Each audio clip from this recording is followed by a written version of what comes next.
Hello, hello. Test, test.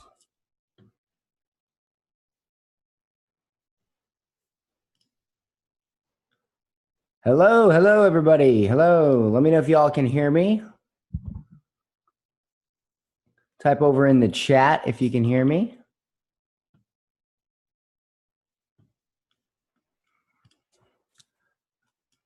Let everybody get on. I see people are piling in. I see Ben. I see Michelle. What's up, guys? I'll give everybody, I know I started like 2 minutes early, so I'll give everybody 2 minutes to hop on. Patty, Martin, Felipe. You guys can hear me? Awesome, awesome. See me nice and good? All right, awesome. Let me go ahead and get up some of the stuff I'm going to show you guys. I'll bring this down here. What's up, Michelle? What's up, Felipe? How you doing? How you doing? All right. I'm going to bring up a keynote for you guys so I can show you guys some stuff. I actually got I think it was Michelle. I got a really good email with some good questions the other day. Very good questions, especially for those who are really, really new to any sort of online marketing. And so what I'm going to do to start off this call is I'm actually going to read those questions and answer them. I think that would be a really great way to start off. So I'm going to go ahead and open up a keynote here. And I'll just go ahead and paste these in and answer them as I go. So I'll give everybody another minute or two to come in. I see we got people are starting to come in. How you doing? All right. Also keep in mind, guys, there's a chat over here on the right. There's also a Q&A. There should be a Q&A box. Do you guys see the Q&A or no? Maybe not. You guys see it? No? I must not have put that setting in. That's okay. We'll do it.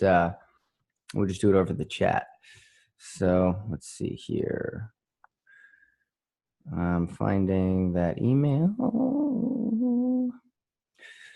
And we'll get started. Just giving everybody a couple minutes to get on the call.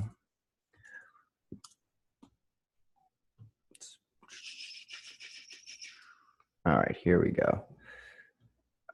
All right, so these are some good questions. So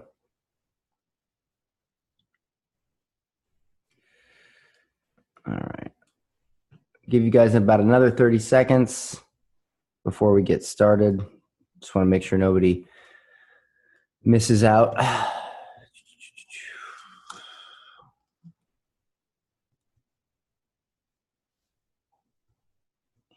And we will do Futura, and we will do that.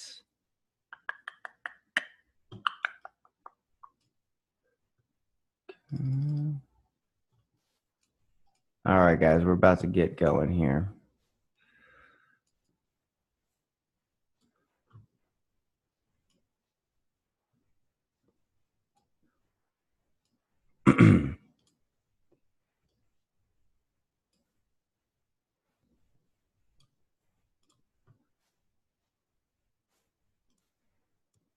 Okay, you guys ready? All right, so I'm going to go ahead and share.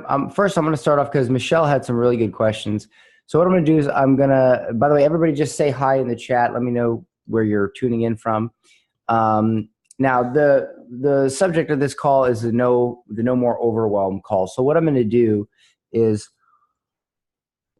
I'm specifically going to answer questions that are causing overwhelm. I'm going to go over some things. I'm going to make sure you guys understand some basics.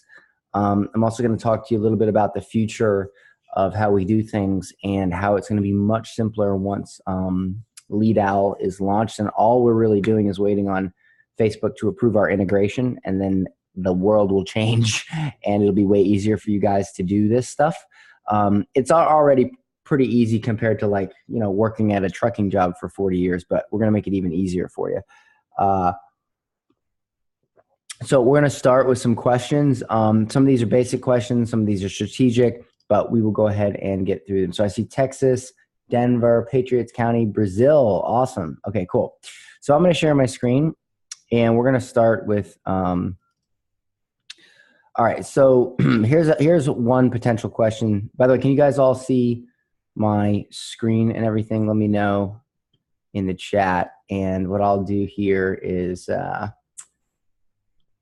yes, you guys can see it? All good. Okay. You guys can see the question. So the first question that Michelle actually asked, which I thought was great, was how do you determine the correct ad spend for a particular client? Do they give you this amount based on their budget, or are there specific recommendations you have that we should follow? If so, what do you do with the client who doesn't want to spend that amount? So in general, it really depends on the type of client. So if it's like a local Brazilian Jiu-Jitsu gym, I might spend $10 to $20 a day. If it is a mortgage broker, we'll probably spend more. It directly, maybe 50 bucks a day. How do I put this? It directly relates to how much money the client can make, right? So what I usually do is this. I say to the client, and I've done it this way every single time. I say, and now keep in mind, this is in a scenario where they know you're running Facebook ads. I'm going to give you another scenario here in a moment. So I would say, hey, listen, Bob, so how we normally advertise online is in the first week, we test a few different advertisements and see which works best in your city, in your state for your product. And in doing that, we find the best advertisement that's going to bring you the most new customers, and then we turn off and delete all the other advertisements, and we let that one run. So I'm going to need to spend anywhere from $20 to $50 a day for the first few days to really find that winner. I just want you to be aware of that. So that's what I tell a paid client, okay? Now, if it's a trial client, I'll say something like, hey, what is your first new patient worth to you? Or what is your first new customer worth to you? They'll say like if I could just snap my fingers and give you a new customer, what would you pay for it? And if they say $100, I say, okay, I'm going to spend, $100 on Facebook, and I'm going to try to get you one or more customers. All right. Or I might say, hey, we're going to spend $10 a day until we get you a new customer. All right. So I say things like that. And it really depends on the client. If I ask the client, hey, where are you currently advertising? And they say, oh, we're advertising $1,500 a month on a billboard, but we haven't renewed and we were thinking about doing it. I said, well, listen, why don't you take 500 of that 1,500 and allocate it towards Facebook ads? And, there's a variety of situations. It depends on how the conversation goes with the client, finding out what is most comfortable for them.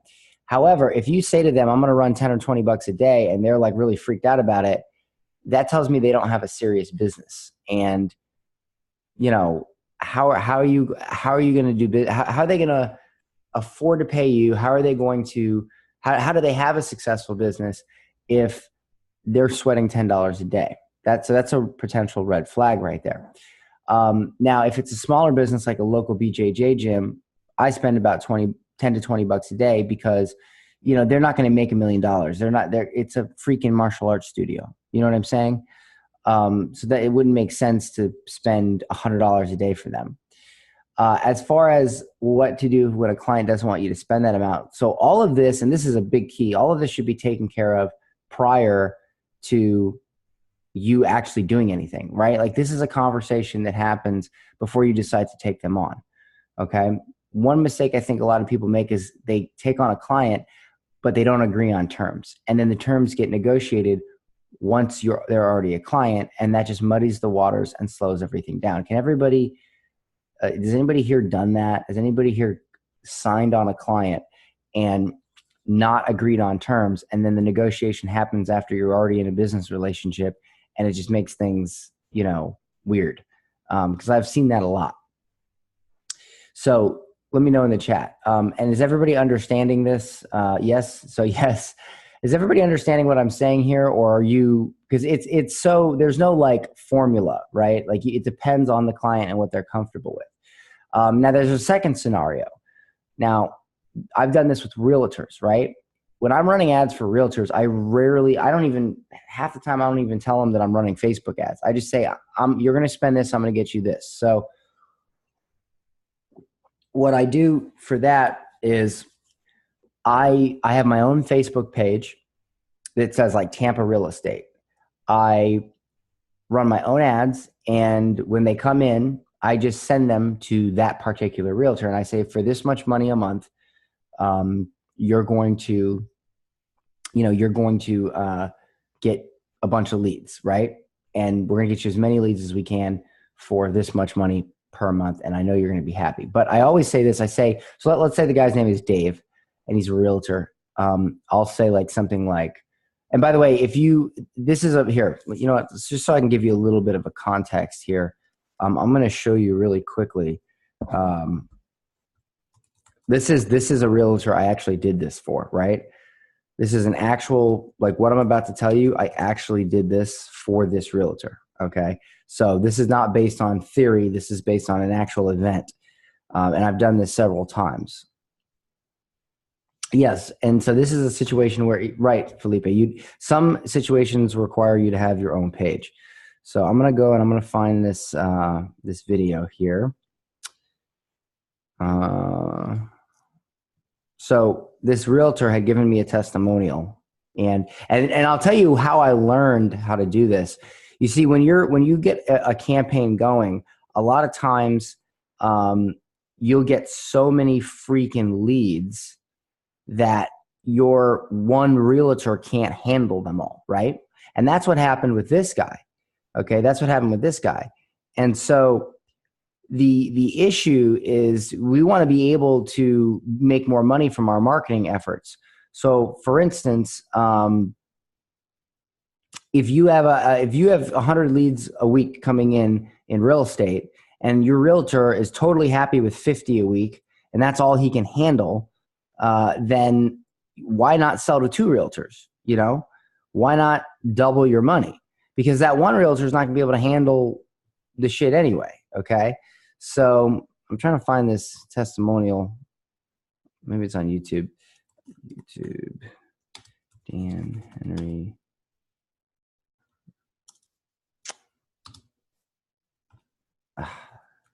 Dennis. I don't know where it's at. It's on YouTube. It's the realtor giving me a testimonial. He's like freaking out. Well, fuck it. It's on the internet. You guys will find it. So basically, he gave me this testimonial, and he said, you know, my first week, I got 50 leads from Dan Henry's Facebook services, and I got so many that I sold some of them to my other realtors. Okay. And I remember I felt good, but at the same time, I was like, fuck. I was like, I could have been selling them to the other realtors, right? So this is how I learned how to do this. What I first told this guy, his name was Deniz, Deniz, if you want to try to look up the testimonial. I said, we're going to spend X, and I'm going to try to get you as many leads as possible, at least 20 leads. So I said, if we spend this much money and you're paying me this much, and I can get you 20 hot, fresh, exclusive leads just for you per week, will you be happy? And he says, yes. And we ended up getting 50 for several weeks. And so what I do, and I'll show you this right now. Here, we'll go. I'm going to stop sharing this, and I'm going to share this screen right here. Okay, so if I go to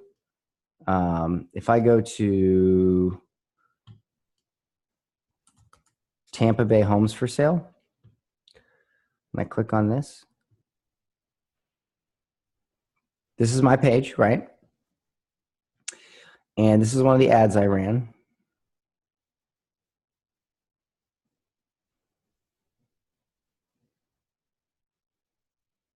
Right here, okay? Boom. Now, there's no realtor on this, right? It says Tampa Bay Homes for Sale. It's got a picture of a house. Okay. See all the shares and comments. Okay. I can send these leads to, like, you know how many realtors there are in Tampa Bay? It's insane. I would not double my, like, I wouldn't send the same lead to 2 realtors, but if I have 100 leads that came in and my realtors are 100% happy at 25 and they will be overwhelmed with anything else, I can send those leads to, you know, other realtors. You see what I'm saying? And I can also do that within the organization. If they're in a brokerage, I can be like, hey, listen, we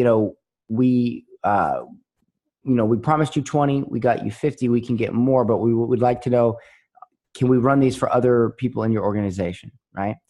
And so you're able to get more clients that way, because real estate leads can be quite easy to get. So let's see. Oh, Patrick says remote controlled fart machine. Yeah, actually that's this is my store. This is my e-commerce store, actually. If you guys want, I'll show you a look at some of the ads I'm running for an e-commerce store, but that has nothing to do with 30-day agencies. So anyway, so as far as this question, let me bring it up here. I hope I've answered it. I know if I told you there was a specific script or formula, I would be lying to you and I'd be inauthentic. The bottom line is you have to read your client and find out what is most comfortable for them. Or you have to be in a situation where you're saying it's going to cost you, let's say you're charging a realtor $1,000 a month and you're allocating $500 for ad spend, right? One thing you could say is, hey, you're going to get 2 charges. One is going to be for about 1,000. The other one's going to be for about 500. It's just the way we do our billing. We're a partner with Facebook. And so, you know, you'll see some billing for there. Or if you want to, and I don't really recommend this usually, but if you want to spend the money on the ads yourself and you just charge them a $1,500 fee, you can do that. But you want to make sure you get paid up front by the client first, okay? And you want to get paid by something like check or like direct transfer or something like that. Or if you really trust the client and they pay by credit card, that's fine too. The problem is if you spend the money on the ad spend and they charge back, which is a very rare case, but if it did happen, you'd be out that money. So I always prefer to have them billed. But again, it all depends on how you're presenting yourself. If you are a top-notch real estate marketing agency and you got 50 clients and you're charging them a flat fee per month and you got it down and you know that you can spend this much money and get this many leads, then that's fine. You know, you can do it that way. But if you're brand new and it's your first client, you're just going to have to read them and see what's most available for them. But for me, I usually 10 to 20 bucks a day is the short answer. So I know that was pretty long-winded.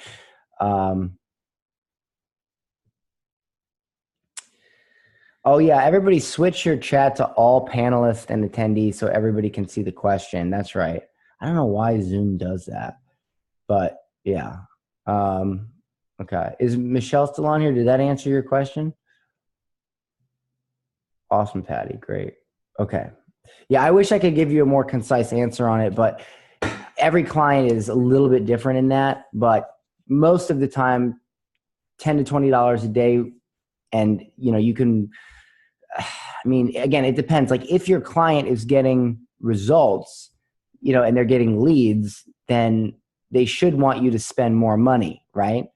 But I think for any average local business, I've had clients that I spend $20 a day and even $10 a day for months, and they were happy, and they paid me my $1,500, and everything was good.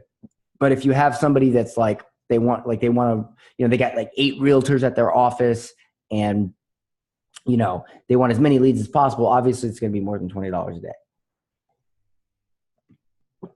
All right, so there's another question here. This is a good question here too as well that I will paste in here. I should hire Michelle to ask good questions. Okay. She says she's down. That's awesome. All right. So this is question number 2.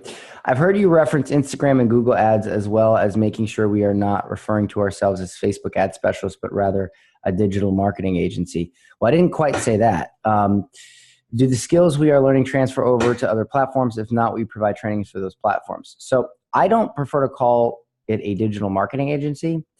You can. That's better than a Facebook ad agency, but I like to say it better like we specialize in getting more clients for local business. We specialize in getting more patients for chiropractors. We specialize in filling up your restaurant. We specialize in packing your gym. We specialize in you guys understand what I'm saying? Like seriously, if you owned a restaurant and I came to you and I said, hey, I'm a digital marketing agency, or hey, I specialize in packing your restaurant, which one would sound better to you?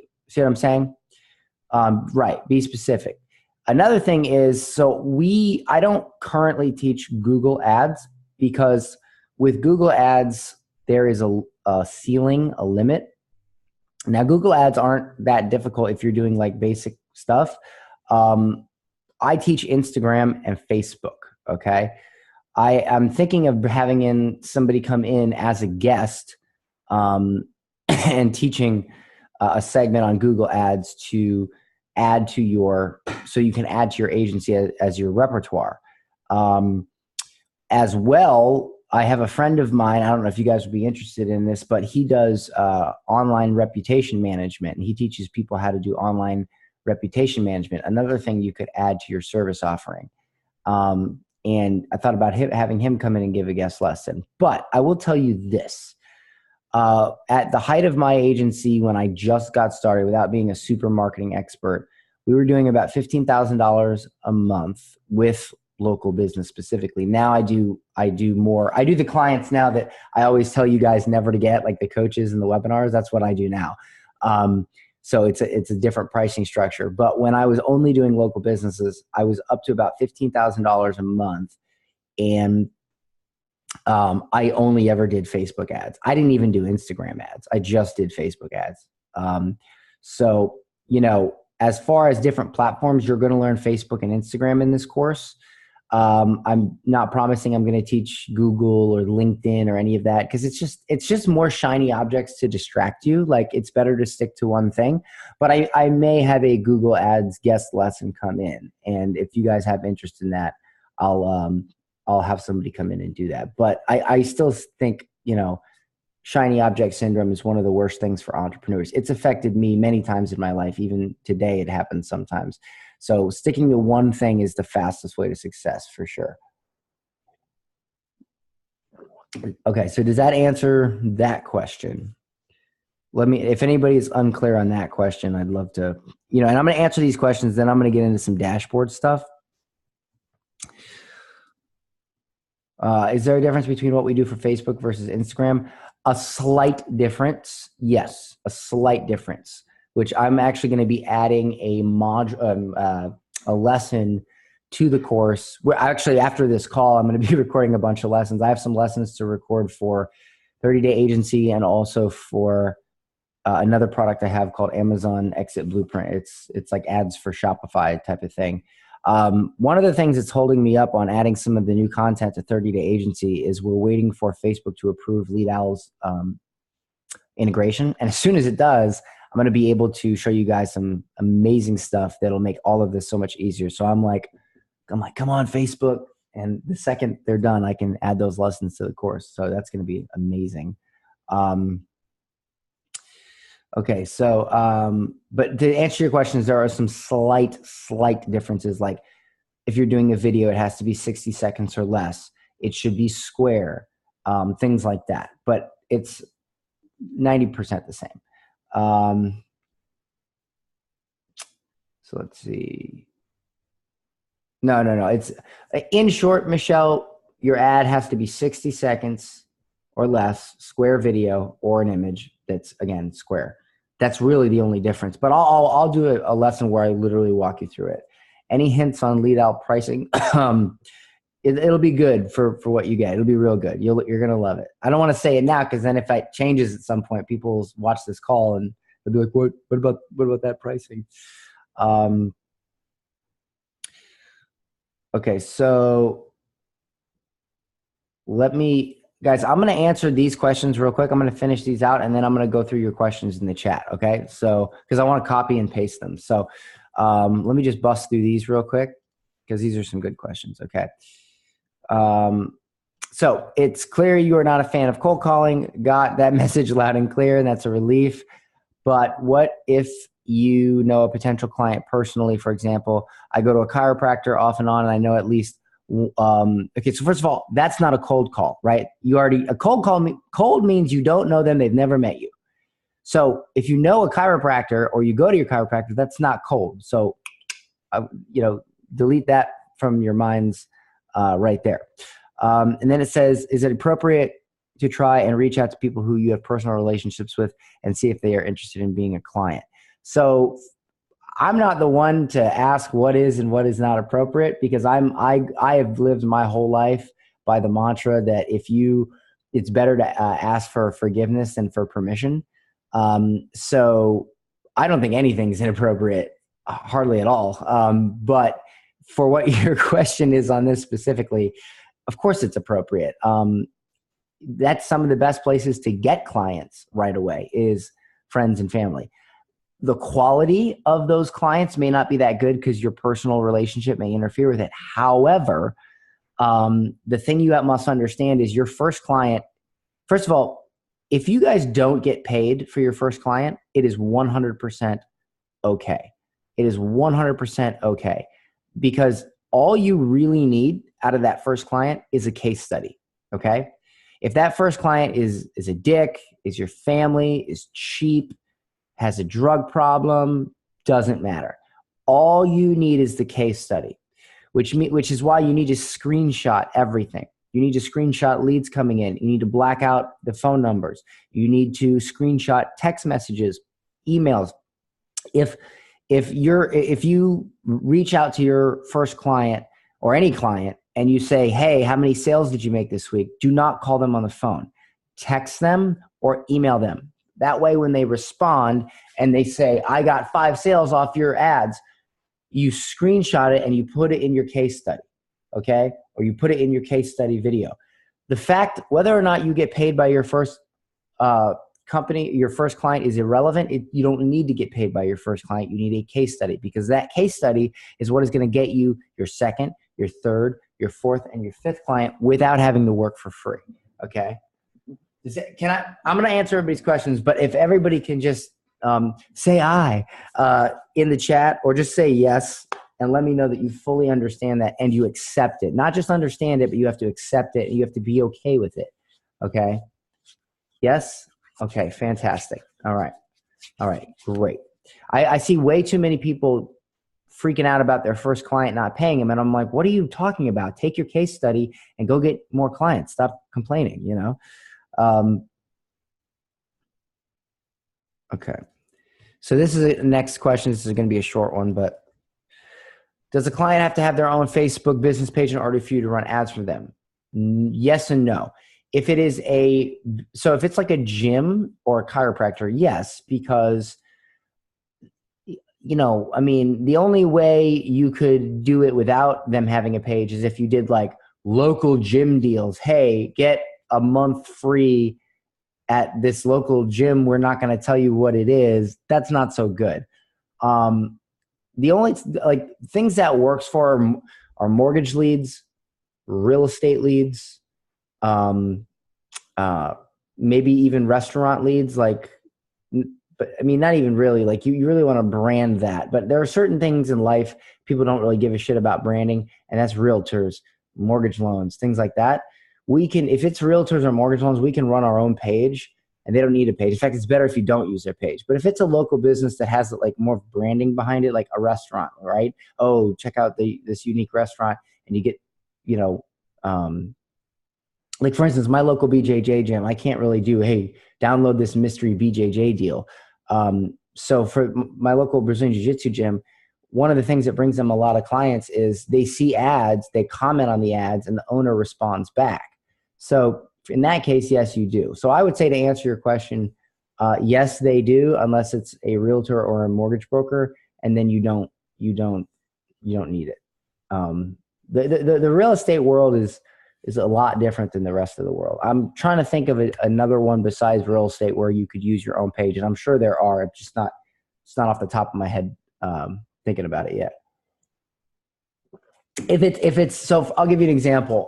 Realtors in the industry normally spend thousands of dollars on leads from places like Lending Tree and stuff like that. If it's any industry that does that, probably okay. Oh, lawyers. Lawyers is another one. Another one is lawyers. You definitely, so you can totally run your own. I'll give you a perfect example. I ran ads during the Yaz lawsuit, the Yasmin birth control lawsuit. And all I said was, see if you qualify for the class action lawsuit, take this quiz. They took the quiz, it sent it to a lawyer, and boom, I was actually charging I was getting per lead on that. I got $800 per lead. It was a big class action lawsuit. So, you put it this way, a good way to think about this is, does the client normally pay for leads? Like a restaurant doesn't normally pay for leads. A gym doesn't normally pay for leads. So for those, I would use their own business page. A realtor, they normally pay for leads. A mortgage broker, they normally pay for leads. A lawyer, they normally pay for leads. Does that make sense to everybody? Give me a yes if everybody makes sense. But you have the option of running it from their own page as well. Okay, so yes, good. All right, so here's the next one. What do you do if a client's business page is super lame with only stock photos and very little else? Very good question.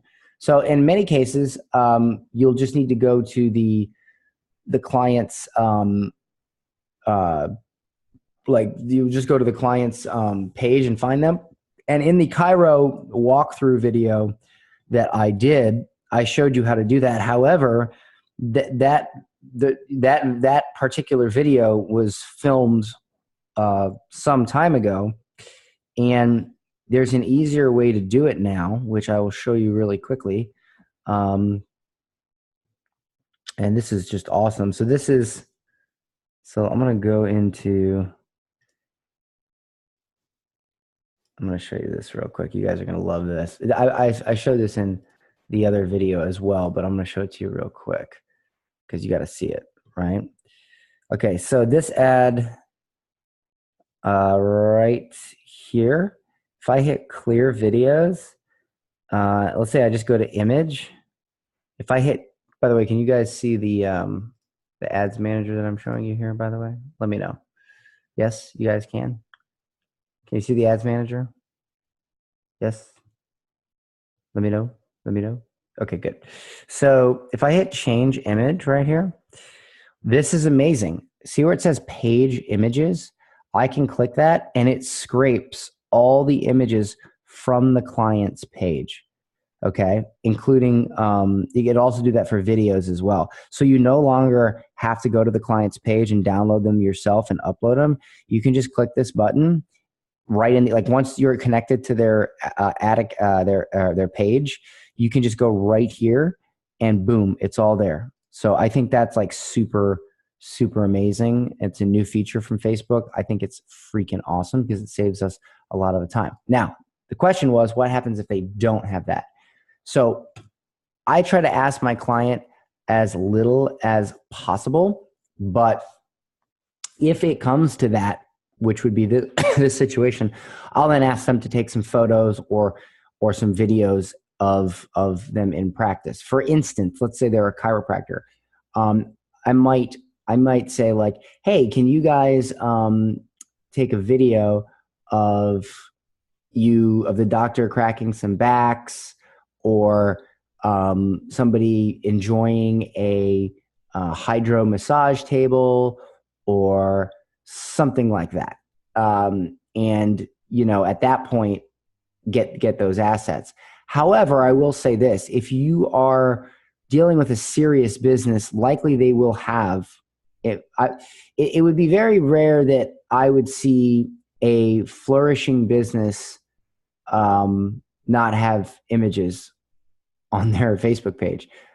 So keep in mind, guys, you do not want to get clients that are needing resurrection. You want clients that are wanting to grow, not have their business saved from certain doom in the next couple of weeks. You see what I'm saying? But at that point, I would just ask them for the, for the stuff. Okay, and let me finish up with these questions so I can get your guys' questions in the chat.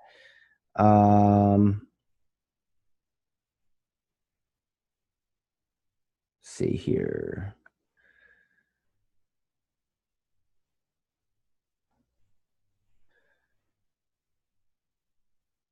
All right, let's see here. All right. So the next question, again, from Michelle, is there, she asked, she's felt a little bit uncomfortable because she had another business, adding business owners and doing all that. And so she asks, is there harm in creating a new Facebook profile page with the name of my ad agency and building my list off of that, friending business owners through that? So there's no problem with that, but you can't use your personal Facebook profile as the name of your agency. That's against Facebook's terms. That would need to be a business page. So what you could do is you could create the same name, but on this profile page, you just put all professional images and all that good stuff. Me personally, I wouldn't care. I would leverage my existing friends.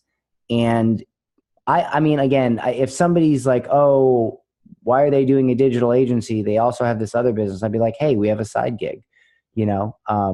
I really wouldn't care. And I care more about paying the bills than what somebody else thinks of me. So that would be my honest answer to that.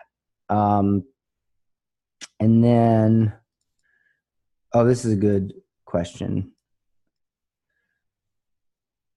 This is a good question.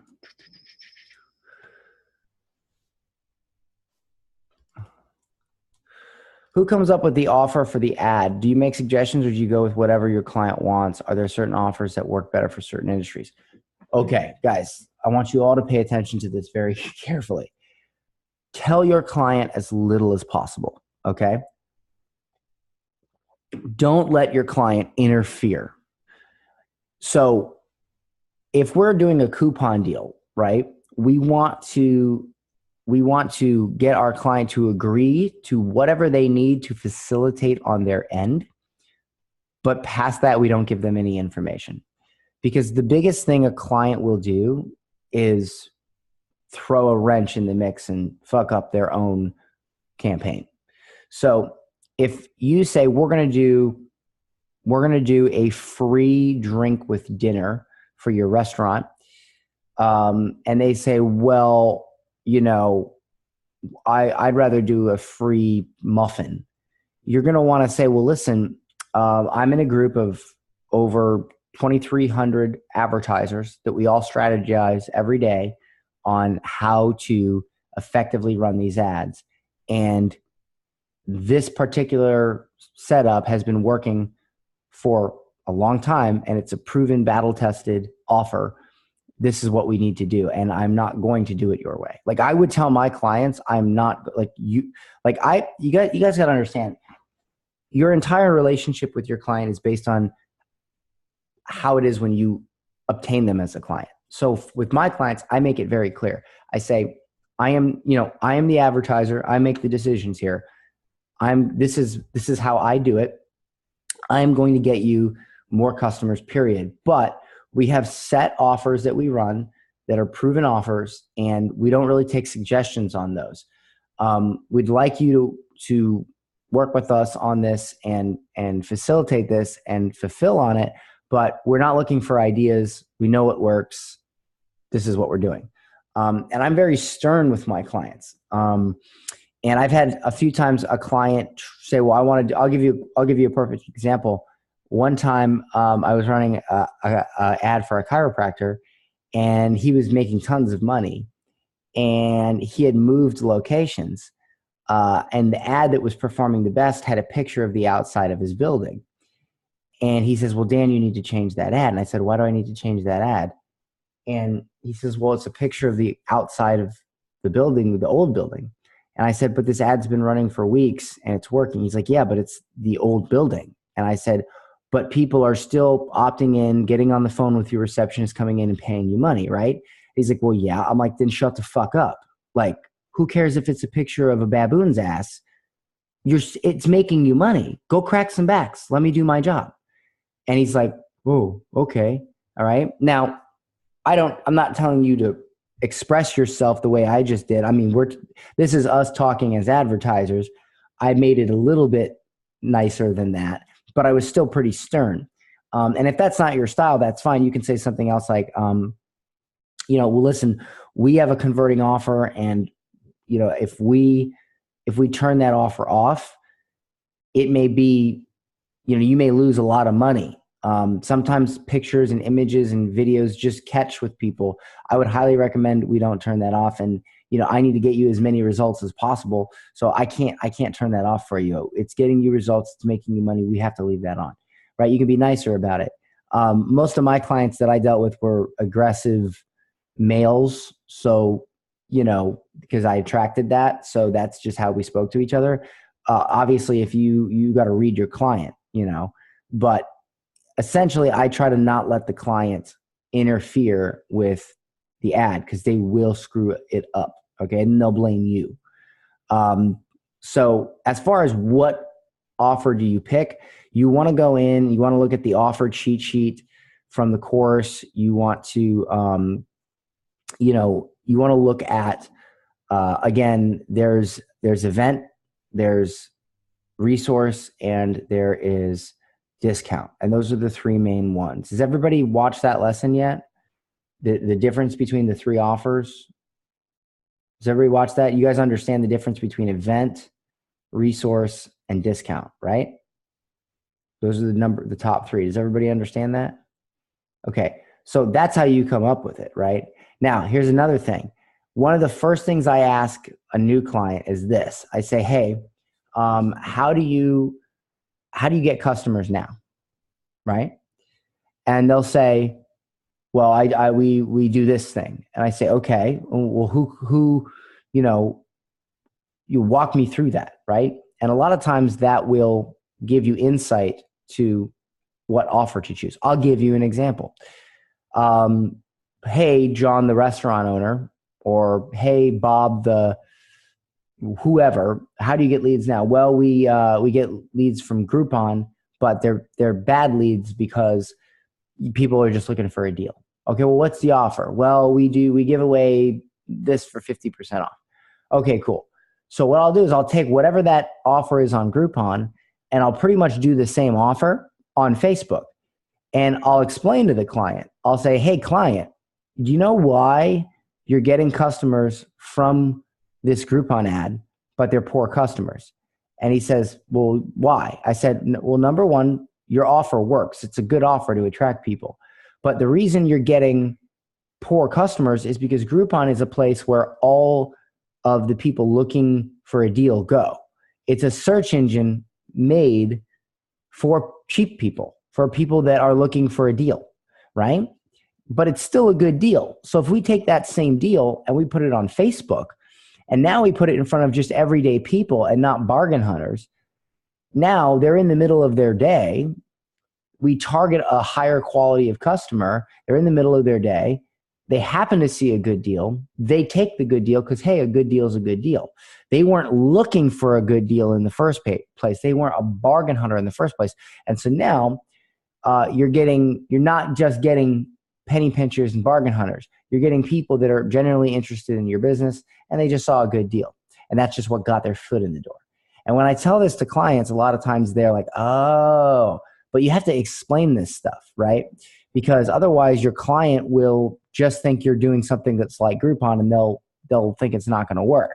So I would tell the story of, or I would say like, hey, this is why your customers from Groupon are bad. It's because that's where people go to look for deals. But when we run ads on Facebook or Instagram, that's not what's happening. We are putting an ad in front of somebody who's just going through their day, and we're giving them a good deal. And so we're not attracting penny pinchers and bargain hunters. Does everybody get that? Does everybody understand like how to explain that to your client and thus the difference between Facebook and, you guys got it? You guys got it? Okay, good.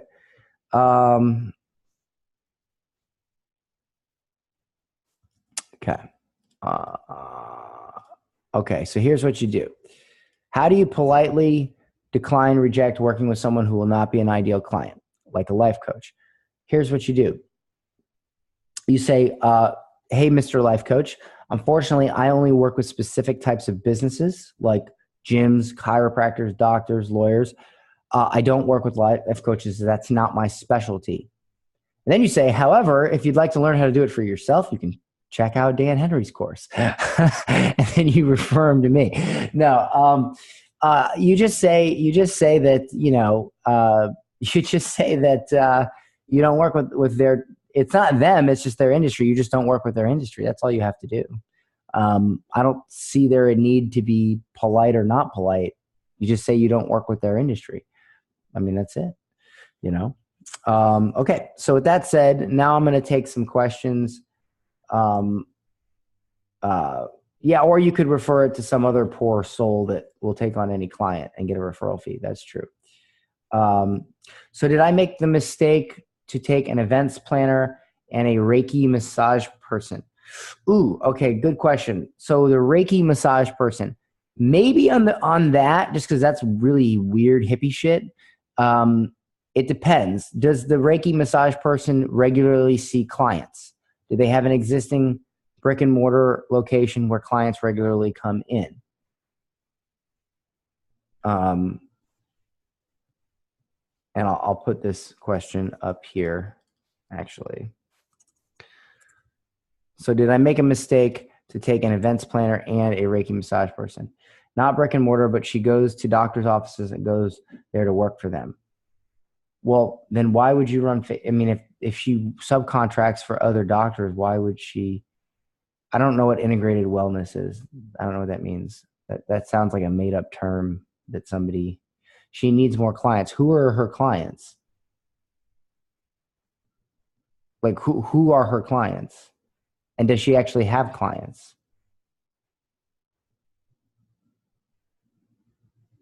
Integrated, not Western medicine. That's irrelevant. That doesn't matter. Okay, so this is way too convoluted. So you have to be able to say, Dan, her clients are this person. This is how many clients she has. I don't care about Reiki. I don't care about the size of the niche. I don't care about any of that. That means nothing. It's completely irrelevant. Just tell me how many clients she has and who her clients are. And that's how you should be thinking about it as well. Like, guys, a lot of times you get so foggied up in your brains about this stuff. It's not like, just say, does the person have clients? How many clients do they have?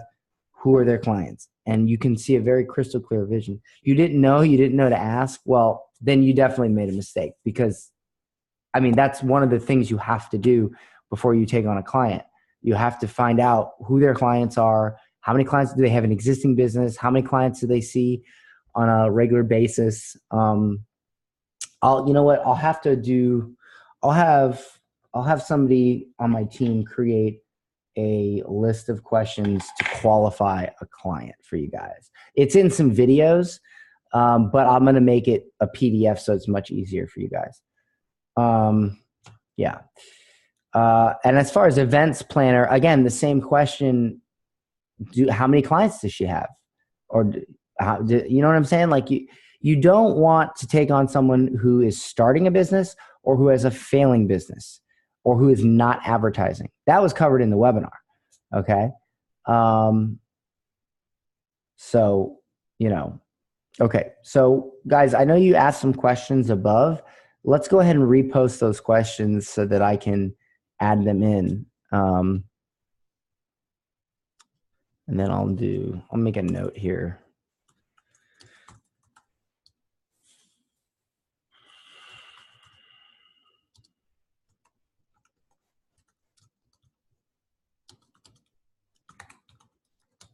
This is a good idea. Client questionnaire PDF. I like that idea. Okay. All right. So that I can make, because I might have answered some questions previous. Okay, so Michelle asks, when we post our curious student, should we specify the industries we are going after so we don't get the wrong fit clients? So that's a great question. And I think what you should do is you should cast a wide net. So if you're just getting started right now, you got to understand some people that get in this program, they already have some experience in digital marketing, or they've already worked in a certain industry, or they've already have existing business relationships with existing industries. So if you work in the real estate niche, then go ahead and do that, specify. But if you're brand new, if you have no connections, if you've never done marketing before, if you are complete clean slate, I would post the general curious student. I'd cast a wide net, and I'd reel in the first good hardy fish that I could find, and then I would stick with that fish. So if you go out and you catch a grouper, and that's the first fish that you catch, and you do a good job, and you take a picture of that grouper, every single time you fish after that, go fishing for grouper. Does that make sense to everybody? The easiest way to scale clients, stick to the same type of client. Okay. All right. So Patrick. Yeah, that's correct, Patrick. Pretty much what I just said. Yep. Pick who you want to work with after you cast a wide net. So some of you guys are asking questions like best type of ads to run for mortgage leads, home auto. So, all right. Number one, a lot of these, so when I do the Q&A calls, right, which there's no Q&A calls included in this program. Whenever I do them just to help you guys out, you know, and to add value, because I want you guys to get results. But one thing that gets me is when somebody asks a question that's already covered in the course. So you definitely want to go look at, like there is a complete mortgage lead walkthrough, like from beginning to end. All your questions are answered there, right? So make sure you consume the course, and don't just, some people, they buy the course and they just try to go in the group. Don't do that. Go through the course. Okay. As well, on this call, this is the no overwhelm call. So I want to transition quickly into the Facebook ads dash. I want to keep this call on subject, on point for the subject matter. So we've answered some questions here, but I want to specifically answer some stuff that has to do with overwhelm. And that's probably, a lot of that has to do with the Facebook ads dashboard. Would everybody agree? Would you like me to get in there and show you guys some stuff on that?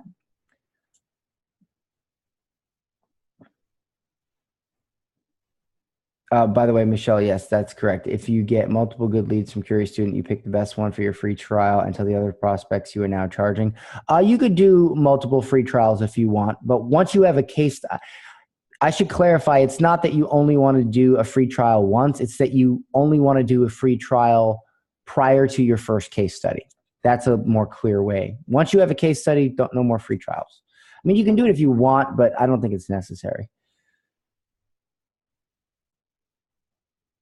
Okay, so let's jump into the Facebook ads dashboard. I'm going to go into here. I'm going to use this brand new one that I have that I'm using for this little e-commerce site. I literally just started an ad.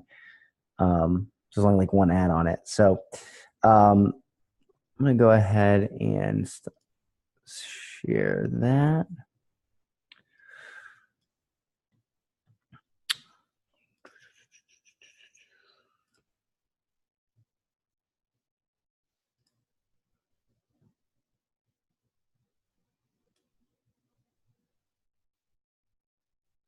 Okay, can everybody see?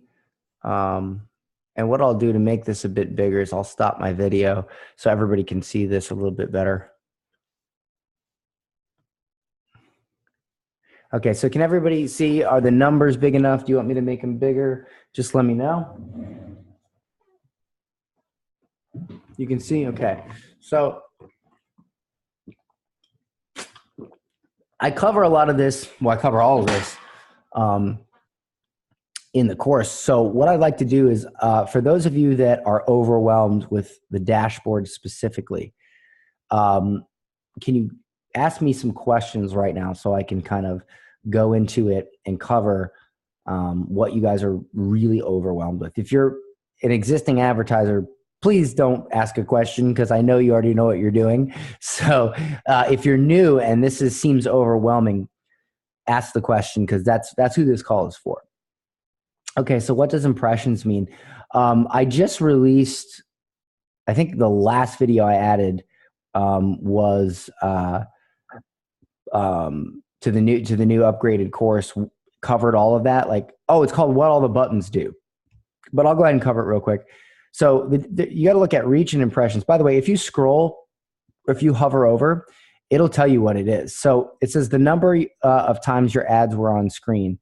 So basically what that means is 8,722 people have seen this ad, but it's appeared 8,901 times, which means that for the most part, you know, a few people here and there saw it twice.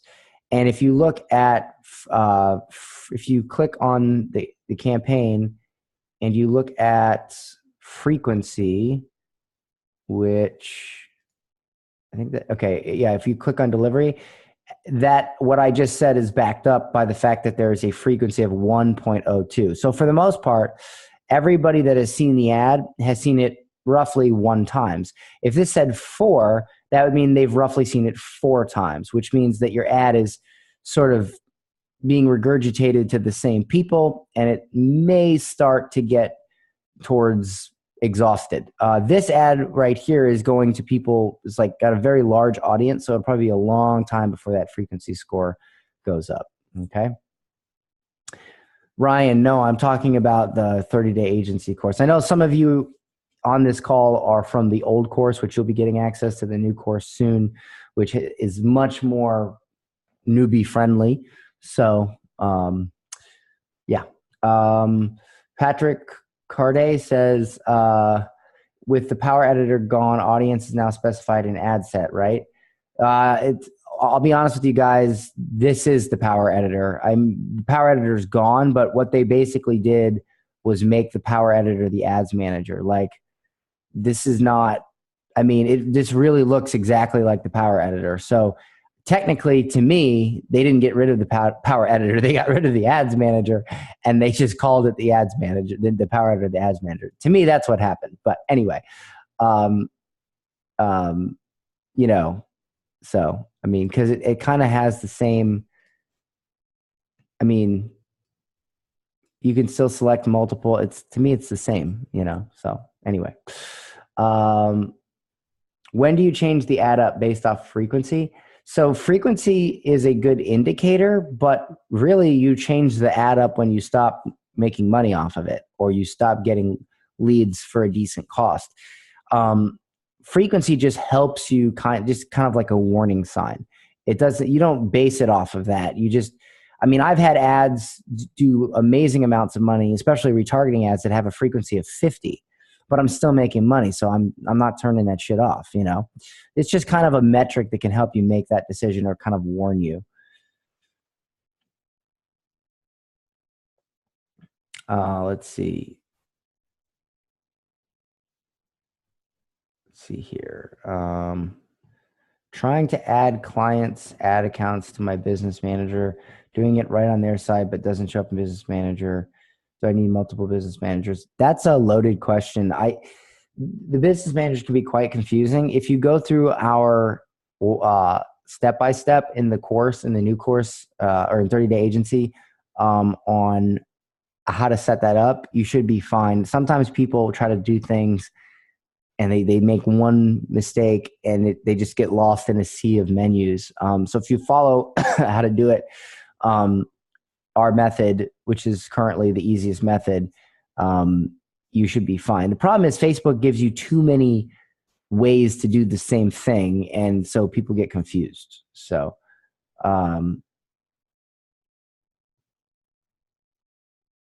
okay, guys, I will please. I see some, but guys, if I'm gonna if you are an experienced advertiser, this call is not for you. Please, this call is for newbies. So don't ask a question. Go watch a movie. Like, this call is not for you.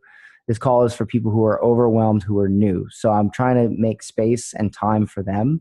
So if you have a techie question and I can tell you're already good at what you do, this call is not for you. So please, please ask. Like, please, this is for the newbies. So it's called the No More Overwhelm call. So please ask a question based on that.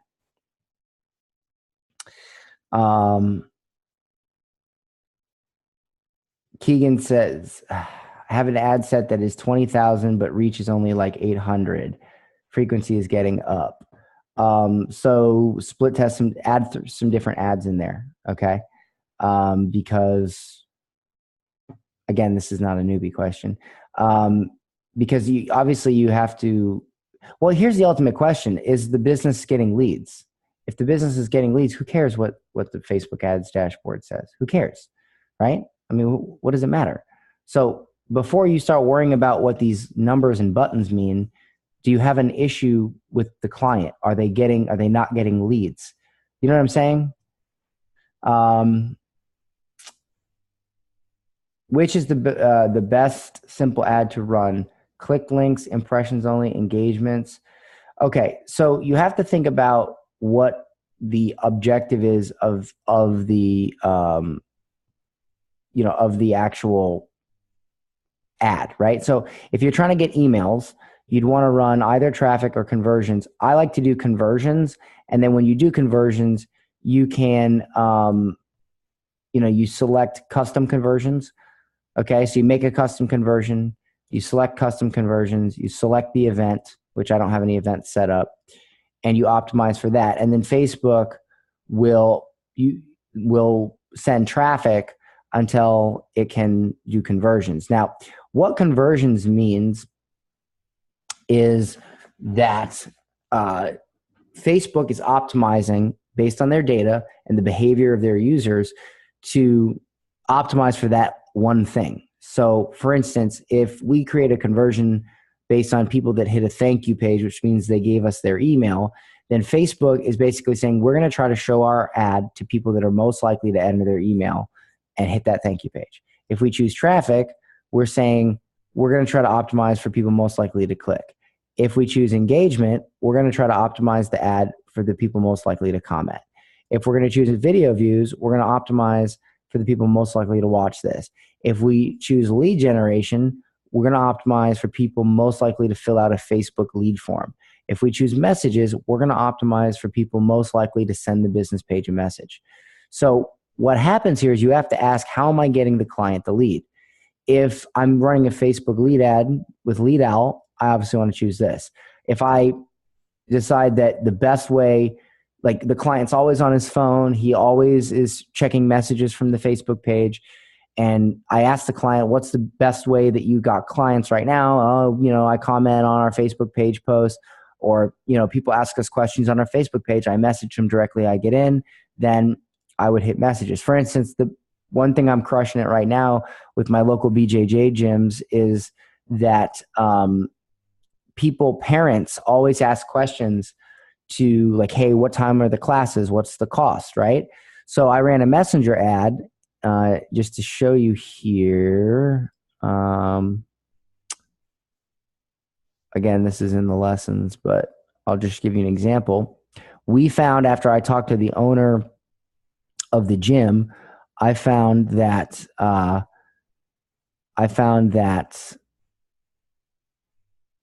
this right here was a really good ad. So I think it was this one. Yeah. Right. So it says, wondering, oh, it's because I cleared that, I think. Let me see if I can get this. Oh, that's on Instagram. Okay. Well, anyway, it says, wondering if BJJ is right for your kids. Want to get info on our classes, schedules, and price? Click the send message button and ask any question you like. We'll get you an answer ASAP. So when they hit send message, right, what happens is the parents, like on all of our other ads, that were like, you know, traffic and conversions, people would start asking questions on the ad and not giving their email. And we actually got more clients for the gym by the owner just responding to them on Facebook and messaging them. So I thought, well, shit, then let's run messenger ads. So we started running messenger ads. And I believe here for this, yeah, $5. This one started running $5 per messaging reply. This ad account right now, the freaking gym owner forgot to update his credit card, so there's it's temporarily not running ads because he has to update his payment information. And your clients will do that shit, and it's super freaking annoying. It's so annoying, but it's just one of the things that happens. But anyway, $5. Yeah, this is a $10 per day budget. He's getting, I mean, the cost of people to message his business and say, hey, how much are classes, is only $5.38 each. And then he responds back to them. And that requires no landing pages, no nothing, just a messenger ad. So, you know, it all depends on how, like, what is your client's biggest ability to close the sale? Is it getting them on the phone right away, lead generation? Is it giving them a coupon, maybe conversions? Is it messaging, asking questions? Is it having lots of comment? Like, for instance, this one's good for restaurants, engagement, because people comment. Like we did, like one of my students, Brandon Lewis, he did a thing. He says something like, tag somebody that would love this popcorn, right? And it was this gourmet popcorn shop. And all these people commented. And when they commented, we would respond back, or he would respond back, and he would say, hey, you know, make sure you come in for a free bag of popcorn. And, oh, really? Okay, cool. And he got like 50 people to come into that. He spent like, I don't know, it was like $40 and got 50 people to actually come. It went kind of viral, and he got like people to come in, like 50 people to come into the actual location. It's pretty cool. So you just got to think about, like, how are they getting their customers, and choose a consideration, a conversion matching that the closest. Okay. My favorite is going to be conversions, messages, and lead generation. Those are the ones I like the most. Does anybody, does everybody get that? Does anybody not get that?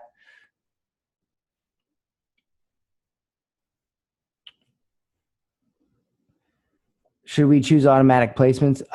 For most clients, yes, you should choose automatic placements.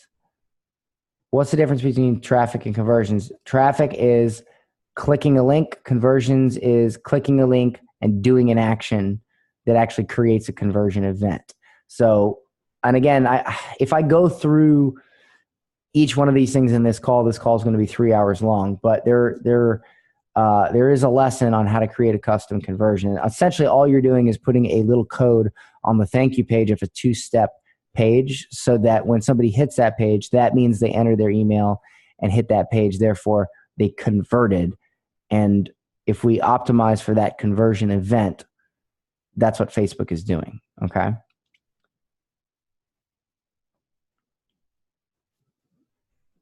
I ran my first ad the other day and used Facebook's landing page, and only got like 7 people do the lead form, but unsure where they went for there. Well, you have to connect that to something else. You can't just run a lead form by itself, Pat. You have to connect it to either Zapier or to something to get that lead. And that's actually kind of a process. And that's why we're waiting on the Lead Owl integration, because it literally immediately integrates and it takes it right to your client's phone. So I know you guys are being very patient about waiting for that. And that will be available any day now. We're literally waiting for Facebook to just hit approve. They've got about 6,000 integrations to approve, but they approve hundreds per day. So we're just waiting to get the email, and then boom, we'll upload the how to integrate Lead Owl with Facebook lesson, and you guys will be off to the races. The bottom line is, we've been doing this for years the old way, and it works, but the new way is even easier and faster. So I can't wait to show it to you. It's going to be awesome. I watched the dashboard video, so I think I understand the dashboard for the most part, but what about that new rule function you talked about? Should newbies try to use that? The new rule function. I'm not, it's probably called something different, Michelle. I'm not sure which one you're talking about. If I want to bring clients to my agency using an ad, should I use traffic or conversions? Okay, guys, would you like my official, really quickly, let me answer this. Would you guys like my official recommendation on running ads for your ad agency? I'm trying not to get backed up on the comments here. Hold on, let me see if I can.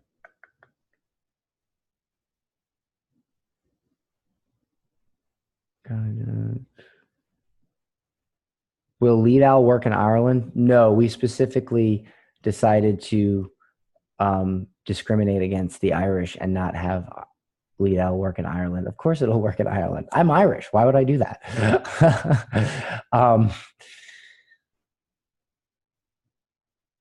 Okay, so let's see here.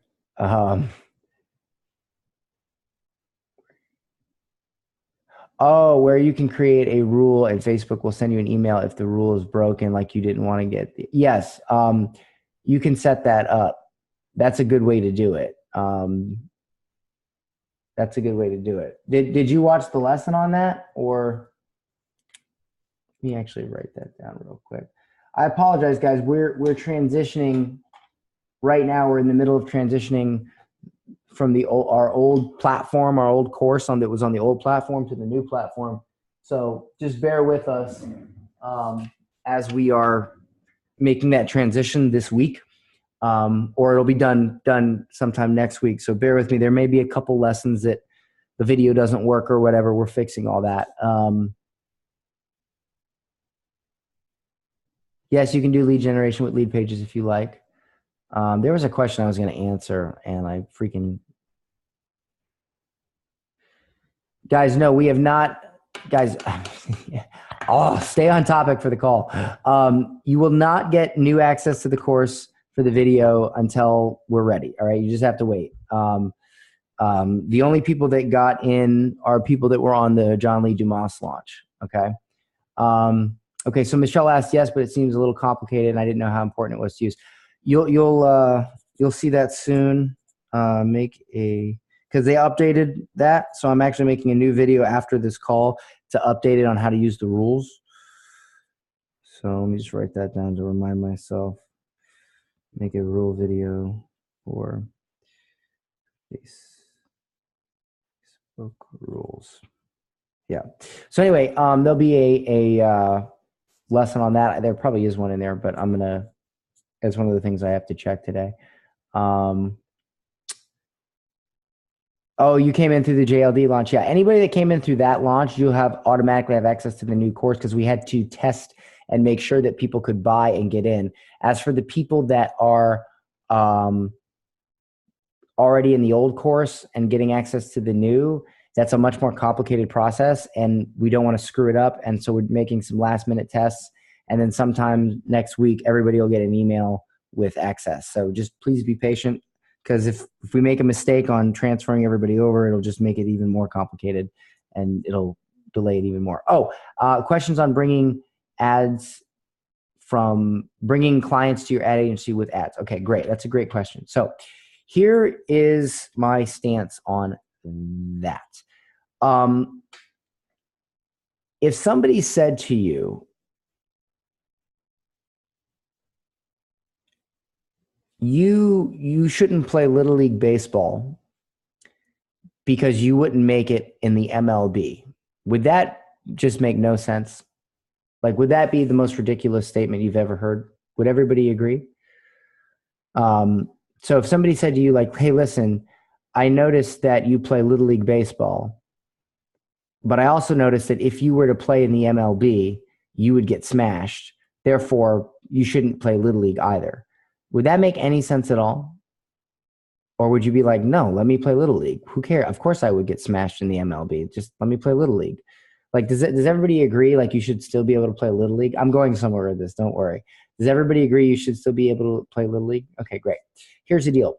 When you try to advertise, you got to remember, 30-day agency. So 30-day agency is for people who want to change others' lives, make money for themselves, quit their 9 to 5. And the path to that I'm teaching in this program is the easiest path and the path for your everyday normal person. It's a much different program than some of my other programs. Like I have another program called Sold Out Courses that teaches you how to create a $1 million course. That's 1,000 times harder than running a local business Facebook ad agency. It requires thousands more hours, right? It's a totally separate goal, separate thing. So what goes into that program is much different than what I teach in this program. What I teach in this program is low-hanging fruit, the easiest path to where you need to be. And so what I would say is this: if you jump on Facebook and you try to advertise for your agency, you are now jumping into the major leagues, right? You are now jumping in against all the other ad agencies that have been around for years who are very good at Facebook ads. And it's going to be very difficult if you're a newbie to compete with that. So in this course, I teach alternative ways to get clients that don't require you to run a Facebook ad, okay? Like the 30-day challenge calendar. If you take the 30-day challenge, you should be able to get clients and you don't need to run an ad because now you're stepping into the MLB. Little League is running ads for local businesses, right? The MLB guys, they're running ads for coaches, events, Coca-Cola, and they're not really getting paid that much more. Like, think about this for a second. Would you rather have the stress of getting paid 10 grand a month from Coca-Cola to, and having their executive and their head buyer call you up and pressure you to get them results and you have to fill out these forms and these biddings? Or would you rather get like 7 local gyms and chiropractors that won't fucking ever call you hardly at all? You know what I'm saying? Like think about that. So do I think you should run ads on Facebook for your agency? If you're a newbie, no, you'll probably get fucking smashed, honestly. And it's much easier and much more cost effective to use the 30-day challenge calendar to get clients. However, if you're running ads for a local gym, right, you should be able to do just as good of a job as those 5, 6, 7-year veterans, because an ad for a local gym is easy. You have to give away a fucking free month and that's it. And you get them on the phone with the client. I mean, it doesn't require much talent. So there's a cap at that talent, right? Like, once you hit that talent cap, it doesn't matter if you've been in the industry for 10 years or 10 minutes. It's because it's not that hard to do. It's not a big difference. But if I said, hey, new person, go run ads for Coca-Cola and go up against this guy that's been around for 10 years, they're going to fucking smash you, just like they're going to smash you if you step into their ring. So the smart thing to do is don't try to go into the lion pit and find yourself a lunch. Go where there's no lions around, I never ran an ad I didn't need to run an ad to get agency clients. Okay. Because there were so many clients out there that are easily attainable without running an ad. Why would I need to do that? Now I did use ads to get coaching clients and things like that. And obviously online course and whatnot. But again, I've been doing this for a while. Like, I probably, when I first started, would not have been able to do that because I had to get, yes, another thing you guys got to remember, as you run ads, right? And as you do this, as you get further into the 30-day agency program, at some point, you're going to land your first client. You're going to get paid, right? You're going to take that vacation that you wanted. Maybe you're going to get a new car. Or maybe you're going to pay for ballet lessons for your daughter that you couldn't pay for before. And then eventually you're going to quit your job.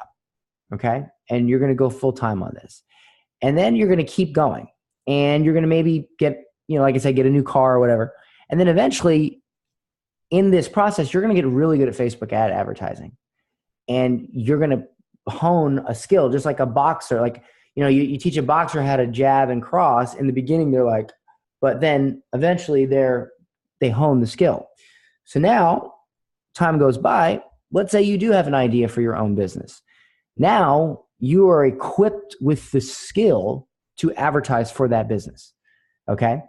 See what I'm saying? So not only are you making money, helping others, building a business, quitting your job, but at the same time, you're building a skill that if you ever did want to do your own thing, you now have the skill to advertise for that thing. Okay. And that is an invaluable skill that will take you very, very far.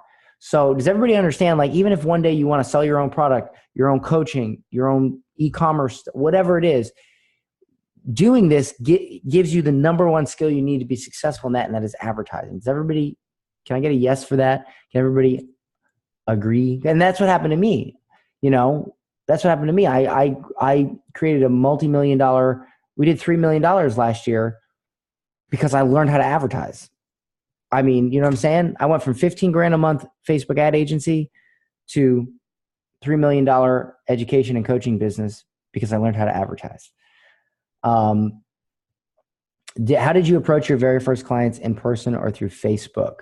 A mixture of both. I did a mixture of the curious student, existing relationships, and I got one referral.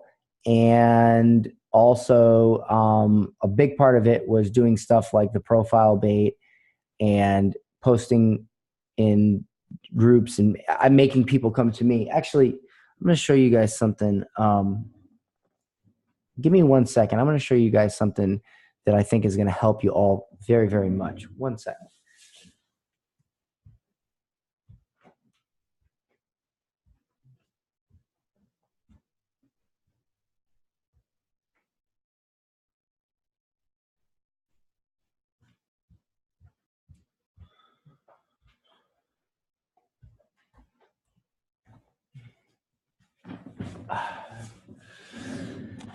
Have you guys ever read this book right here?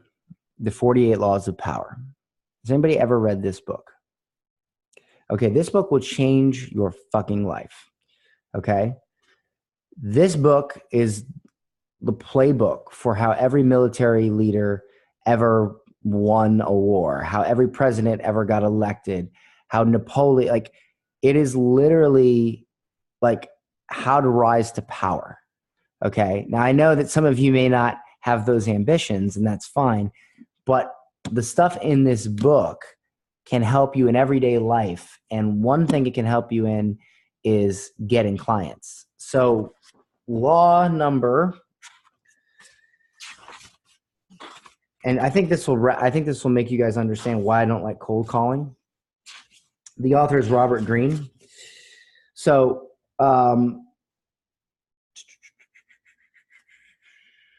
it is law number 8. Make other people come to you. Use bait if necessary. When you force the other person to act, you are the one in control. It is always better to make your opponent come to you, abandoning his own plans in the process. Lure him with fabulous gains and then attack. You hold the cards. Now, that doesn't mean it has to be an opponent, but I'll give you an example. Jiu-jitsu is a perfect example of this. When I do jiu-jitsu, I learned, like, I recently got my blue belt, and I'm actually very good at jiu-jitsu, and it was, a lot of people were wondering why it was taking me so long to get my blue belt, because I was actually really good. And my instructor said that even though I was really good, because I would catch purple, I was a white belt catching purple belts and stuff. And he said, one week I caught like 3 purple belts repeatedly, multiple times, and they weren't working with me. And you know, a couple people were like, why does Dan still have a freaking white belt? Why isn't he at least a blue belt? Holy shit. And eventually I got my blue belt, and my instructor says to me, he says, do you know why I gave you your blue belt and why I didn't give you your blue belt before? And I don't know. And he says, because, even though you're technically good, even though you can get out of things, and when you snap on an arm bar, this or that, you're technically good, and you dominate, you weren't laying enough traps. You weren't baiting people enough. You weren't making people come to you. And recently, because we had talked about that, recently you started. And that's why I gave you your blue belt. He has very high standards. Like blue belts in our gym smash most brown belts in other gyms that aren't Gracie gyms in our area. Like, and we're like leg lock fanatics, and we're psychopaths. Anyway, so he said to me, you know, let people come to you. So in other words, if you're sitting there in butterfly guard and, you know, instead of attacking and putting yourself in a potentially bad position, make someone, you know, bait someone with like lay some bait when they go, because, oh, I'm going to get that move. Now you can elevate them and put them right into a Nashi-Garami heel hook, right? And so I started doing that, and that's why he promoted me. Now, in business, it's the same thing. If you cold call a client and you convince them to become a client, they maintain the power throughout your entire relationship, okay? That means that throughout your entire client relationship, they call the shots. They've set the tone. And I don't like that. I've never liked that. However, when you make someone come to you, you call the shots. Okay. When someone sees value you've dropped, they see your profile image that says, hey, I specialize in getting more leads for mortgage brokers. And they reach out to you and they say, hey, Dan, I'd like to talk to you about how you can get me more mortgage broker leads. You now have the power. You've made them come to you. And so your relationship and the ease of getting the things from that client and all that will be easier because you've maintained power throughout the relationship. Okay. So why do so many people in the Facebook group recommend cold calling? It's confusing for us newbies. I wish they'd be quiet.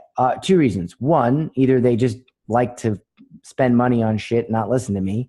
Or number 2, they have previous sales experience and they're good at cold calling. Okay. So another thing in this book you'll notice is every law has a few pages behind it. And then at the end, it says reversal. See right here? It says reversal. Okay.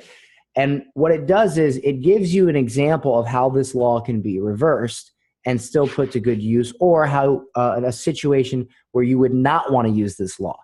And so this book is very real in the sense that it doesn't just give you a bunch of laws to follow. It also gives you a potential reversal and how to deal with that.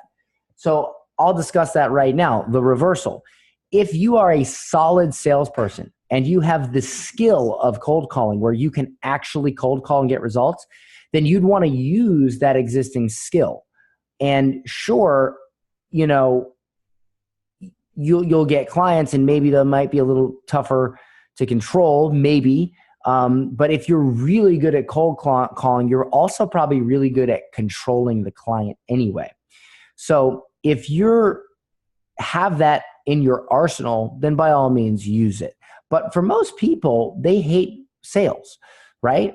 I mean, does anybody here like sales? I don't. So if you're the type of person that hates sales, why would you jump into the worst situation in sales, which is cold calling? Like, why would you jump into the most treacherous waters? You know what I'm saying? Like, I made this course for people, everyday people, to make some real fucking money online and not, you know, I mean, there's so many courses out there that show you how to create webs of websites and write articles, and that shit doesn't work. Okay. I'm teaching you how to do a real business for the everyday person, and the everyday person hates sales. So I'm showing you how to get clients without being that guy. But if you already are that guy, then by all means, more power to you. Does that make sense? Does that make sense to everybody? Does everybody get that? So you guys may notice within this course and within some of the times when I answer a question, you may notice that sometimes my answer, and maybe I don't make myself clear a couple times here and there, may sound contradictory. That's not because it's contradictory. It's because there's always a reversal to every plan, law, answer to a question, right? There's always an exception to the rule if given the right circumstances. Always. That's called life. That's called reality. Life does not follow a end-all, be-all script, and neither does this business. So you have to understand when there's a potential reversal and when it's appropriate. And that's, I mean, this book's not going to help you run Facebook ads, but it'll make you understand some basic laws to follow in business and in life, and also the potential reversal for that law. And I do the same thing when I teach. I say, hey, listen, this is the best practice for this, but there's always a situation where you can reverse this and you may not want to do this. Okay. And this is that situation, right? Same thing with the realtors. Like, you know, in that situation, run your own Facebook page. There's always a reversal. Does everybody get that? There should be a raise your hand button. I think you can click that or just hit yes in the comments. Should I bring awareness and engagement to my Facebook agency page instead of advertising for it? So who's telling you to do this? Like, are you reading a blog post somewhere about this? Like, where are you getting this information from? Like, did you read some blog post that told you to run Facebook likes to your page? From myself? From yourself? No. Just, I mean, so Daniel Vittori, I'm probably mispronouncing your last name. Are you an experienced marketer or are you brand new? You're only experimenting. Well, don't waste money. Hey, listen, Daniel, if you went to Vegas, would you go sit down at a poker table to experiment? I sure wouldn't. I'd go read a poker book and learn how to play poker, and then I'd go to the table. And I would go to the 1-2 table. You see what I'm saying? Don't waste your money. Don't sit there and experiment with your hard-earned money when I'm showing you a much easier way to get clients, when you can go in the group and see how many people have got clients from the 30-day challenge, from the Curious Student. Why are you throwing them? If you want to throw money away, why don't you just say you ran a Facebook ad to your agency and instead you send me a check for what you would have spent? I mean, you could do that as well. Like, fair enough? Okay, good. Does most new client communication take place in person or over the phone? Does it matter? No, it doesn't matter. Most of my clients were not in Florida, which is where I live, so over the phone. The clients that I have now, because I don't do local businesses anymore, I focus on the webinars and the coaching clients. I still do have local businesses as clients. Most of them are martial arts studios because I'm big into the Brazilian Jiu-Jitsu movement, and a lot of them are friends of mine. And so what I actually do is I do it for two reasons. I run ads for BJJ gyms for two reasons. Number one, I get free access to all the best gyms. I train with UFC fighters, all for free, because I run their Facebook ads. And number two, I have to have some examples I can show you guys and some ad accounts I can play around with for the course, because if I'm showing you high level ad clients like coaches and webinars and stuff, you're just going to get confused. And I'd rather show you, and like I said, stick to a niche, right? So like my local business niche right now is local Brazilian Jiu-Jitsu gyms. And I'm practicing what I preach. Stick to the same niche, okay? So that's why you'll see a lot of examples from that particular client type in the course. And I also help out a lot of my students as well. And my mother runs ads for mortgage brokers, so there's one in there for that as well. Yeah, so I started to go through the 30-day challenge. We'll be calling those folks to let them know about their pixels. Isn't that cold calling? That's a great question. And I think Michelle asked that question as well. And again, this is a reversal, right? So one question I've seen a few times is, Dan, you don't recommend cold calling, but then you talk about a situation where if you find a local business that doesn't have a pixel on their page and you reach out to them, isn't that cold calling? Okay. So that's a great question. So one thing that I don't like about cold calling is that you're not providing value. You're calling up a business and you're saying, hey, this is who I am. This is what I do. This is what I can help you do. Buy my shit. I don't like that.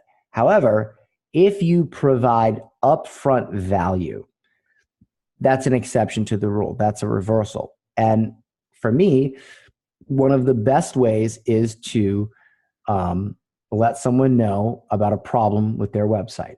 Okay. So I'll give you two examples. Yes, you could email or message or call and let someone know they don't have a Facebook pixel, and you could offer to correct it for free. Don't tell them about your service. Just say, hey, listen, I noticed that you don't have a Facebook pixel on your website and that this could cost you a lot of sales. We'd be happy to install it for you free of charge. And that gets the conversation going. And then you do a thing for them and you provide upfront value. And now all of a sudden the conversation continues and they say, oh, wow, what do you guys do? Boom, boom, boom. Okay. So that's a reversal, right? That's, another thing you could do that works really well if you want to go crazy is you print out on really nice stock photo paper an image of their website, and you grab a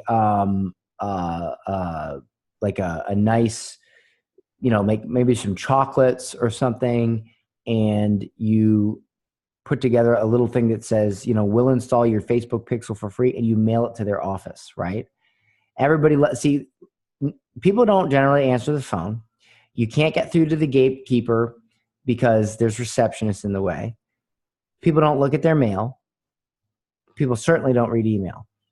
But when you send somebody a box, people generally open the box because they're excited. They want to see what's in the box. I learned this from Dana Derricks. He wrote a book called The Dream 100, which I have a link where I can get you guys that book for free. I can post it in the group if you're interested, where I'm actually going to be doing a webinar with him soon. But he teaches people how to get past the gatekeeper by sending them unique gifts in the mail. And believe it or not, the ROI on this is fantastic. Like, I've sent people laptops where, like, I'll send them a fucking laptop. Like, I'll spend like $800 on a laptop. And when the laptop opens, it'll say, hey, my name is Dan Henry, and they're like, well, fuck, I got to listen to this guy now. He just sent me an $800 laptop. And you might think, well, that's crazy. Like, if you send, a bunch of people that's thousands. Yeah. But if I land one JV from that makes me $100,000, that's a crazy ROI. You guys get that? So I'll let you know about that book soon, where I can give you that book, and we're going to actually do a joint webinar together. I think you guys would love it. Anyway, what should I say if the clients try to be a smart ass and say that $1.5 thousand is a lot in Brazil, and should I charge less? I mean, you don't have to charge $1,500, right? Like, I charge Brazilian Jiu-Jitsu, unless it's a friend of mine, I charge Brazilian Jiu-Jitsu gyms about 1,000, restaurants 500. So it just depends on the pixel.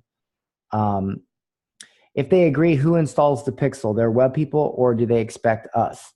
I would do it. If you can do it yourself, that would be great. Or you could email instructions to their web guy. But honestly, it's very easy to install a pixel. So, and here's what happens. Like, you end up not really doing that, right? You end up that you reaching out actually usually opens up the conversation for something larger. And I've seen, like, I'll give you an example in parallel. One of the top offers we run for real estate is, hey, I'll give you a list of 10 homes under 250,000 or under the median price in your area. And so what happens is, when the prospect fills out a lead form to get a hold of the realtor, 99% of the time the realtor never sends them that list. It just gets them on the phone. And when they're on the phone, the realtor's like, well, I can show you a few houses, or I can say, and they both of them forget about the damn PDF because they've initiated a conversation, and that is more valuable now.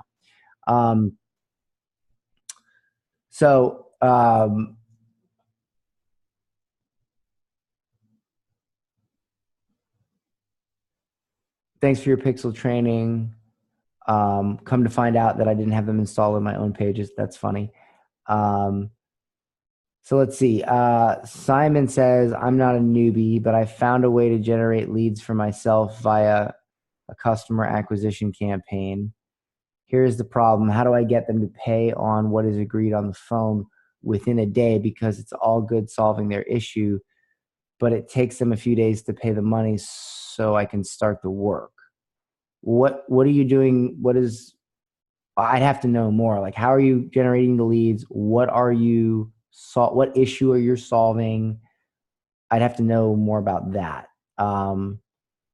it's all good talking and they agree. Now I need the money to be transferred so I can start the work. Well, that's normal. Like a lot of times clients won't pay right away, you know, and you didn't land a client until the money's in the bank. So the deal isn't, Billy Franklin's right. The deal isn't really closed. People bullshit a lot, but a lot of people still do close. So what I do is I've done a couple things to facilitate that. I've said, you know, I only take on 5 clients. I'm at 4 right now. And so I'm looking for that last client. And the reason I do that is I want to give attention to everybody. Or you could say 10 clients, I'm at 9, whatever. So that gives them a little scarcity kind of thing. So you're not giving me quite a lot of information to go on. So, I mean, it's hard for me to answer that particular question. I'd have to know like what's the premise of the call? Scarcity, scarcity, whatever. Damn it. I had my first client meeting this week, kickboxing gym. The guy is very happy to go ahead with the trial. He said his customers paid monthly. I suggested to get them on a 12-month contract. Would that be good advice? I mean, I don't think that's really here nor there. I mean, as long as your client is happy to get more customers and he's going to pay you for it, who gives a shit? Don't try to be a business consultant. Okay. Just get them more customers. Don't muddy the waters, you know, come on. Also, here's another one. All right. Rule number 1. You ready for this? Rule number 1, never outshine the master.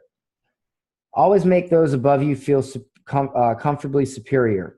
In your desire to please or impress them, do not go too far in displaying your talents, or you might accomplish the opposite.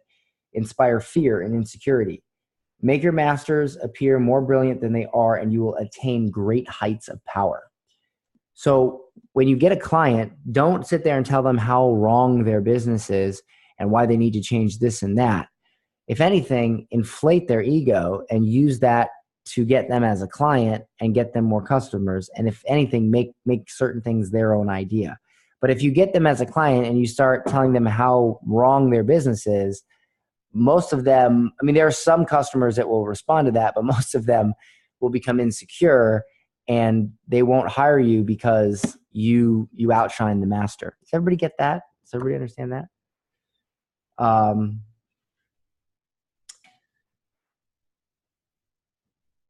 I wish I would have gotten that advice earlier. I seriously became a business coach for one of them. Yeah. Well, I've actually said that in the group 1,000 times. And that's another thing that I'm going to put. By the way, somebody mentioned a cheat sheet. Hold on. I think it was Michelle. And I missed the damn comment. Oh, here it is. Do you think it might be possible to get a flow chart for new client acquisition and set up, and maybe one for setting up your businesses, including software needed? So there's already a there's a 30-day challenge. That's all you need for client acquisition. That's it. Okay.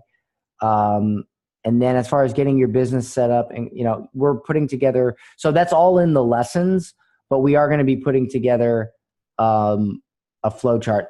I ran this course for 2 years and I never did that because one of the reasons I didn't provide flow charts and cheat sheets was because people tend to read the cheat sheets and not watch the lessons, and then they miss the finer details, and then they fuck shit up, and then they, complain. So I am not a fan of cheat sheets, but because we redid this course dramatically and we made a new, made it what it is today. I think the way that we've done it, it is more appropriate to have cheat sheets and flow charts.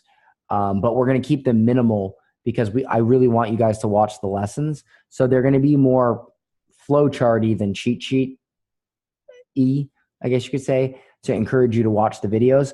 But the way we're going to make them is once you've already watched the videos, they'll help keep you on track and on base. So yeah, they'll be setting up and all that. There will be a flow chart for all that. And also for the software. Yeah, correct.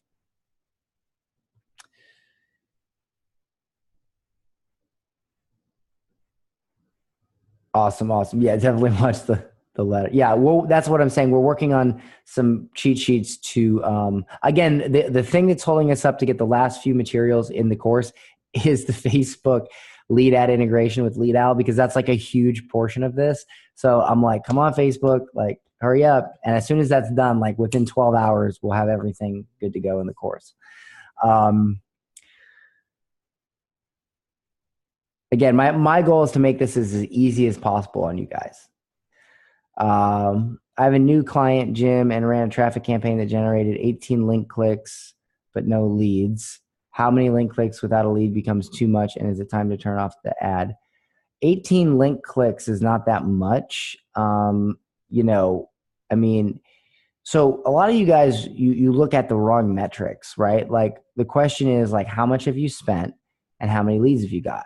So, I mean, if you spent $50 and you've gotten no leads, turn the fucking ad off. Holy shit. But if you spent $5 or $10 and you've got no leads, then you might want to tweak the ad and duplicate it or let it run for a little bit. Because don't forget, Facebook ad reporting is delayed. So you may be like, oh, I spent $20 and got no leads. You turn it off. It says 0 leads. You wake up the next morning, there's 6 leads that have been populated. Okay. See what I'm saying? So you got to keep that in mind as well. I'm not discussing pricing for Lead Owl on this call because if I do that and then we change it, everybody's going to watch this video and bitch and moan, and I'm not going to deal with it. So I'm not discussing pricing. I made the mistake of doing that before, and everybody complained, and they wanted the old pricing of this one thing I did, and it was such a nightmare. So I'm not discussing pricing. So I apologize, but I'm not going to discuss pricing. Got it. Only spent $10 so far. Oh yeah, you've spent nothing. That's crazy. Yeah. Just let it run for a little bit. Actually, if you got 18 link clicks for $10, that's pretty damn good. That's really good, actually.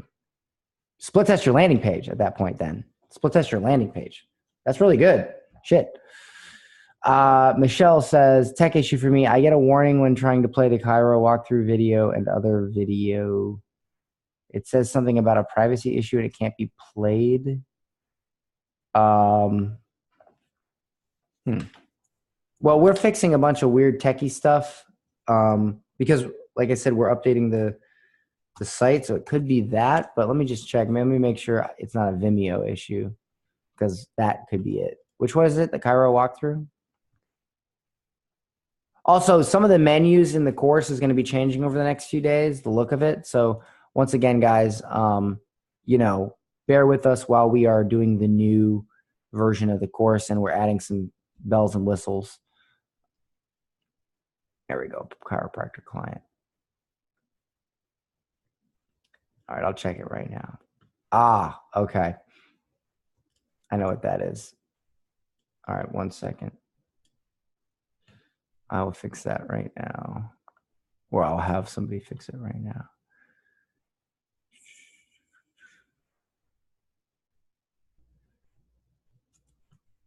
Okay, hold on 1 second. I know what you're talking about. God, my Slack is blown up. Oh, let's see. Funnel stuff. Where is my, there it is. There are videos that need privacy updates in 30-day agency in Vimeo. All right, that should be fixed within the hour, all of them. That's just a stupid Vimeo setting thing that we have. So that'll get fixed. I was about to quit.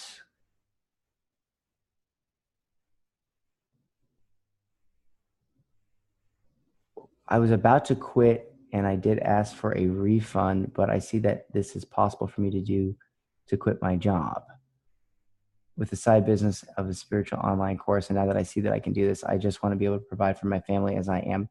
So I'm going to be honest with you guys. You know, I'm a no bullshit type of guy, and I'm not a big fan of refunds. because my shit is good.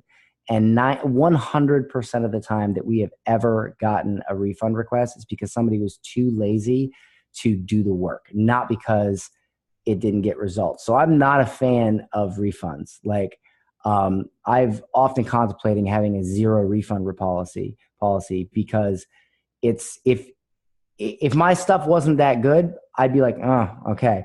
But I've created hundreds of six-figure earners. So at this point, if you ask for a refund, it's because you're lazy.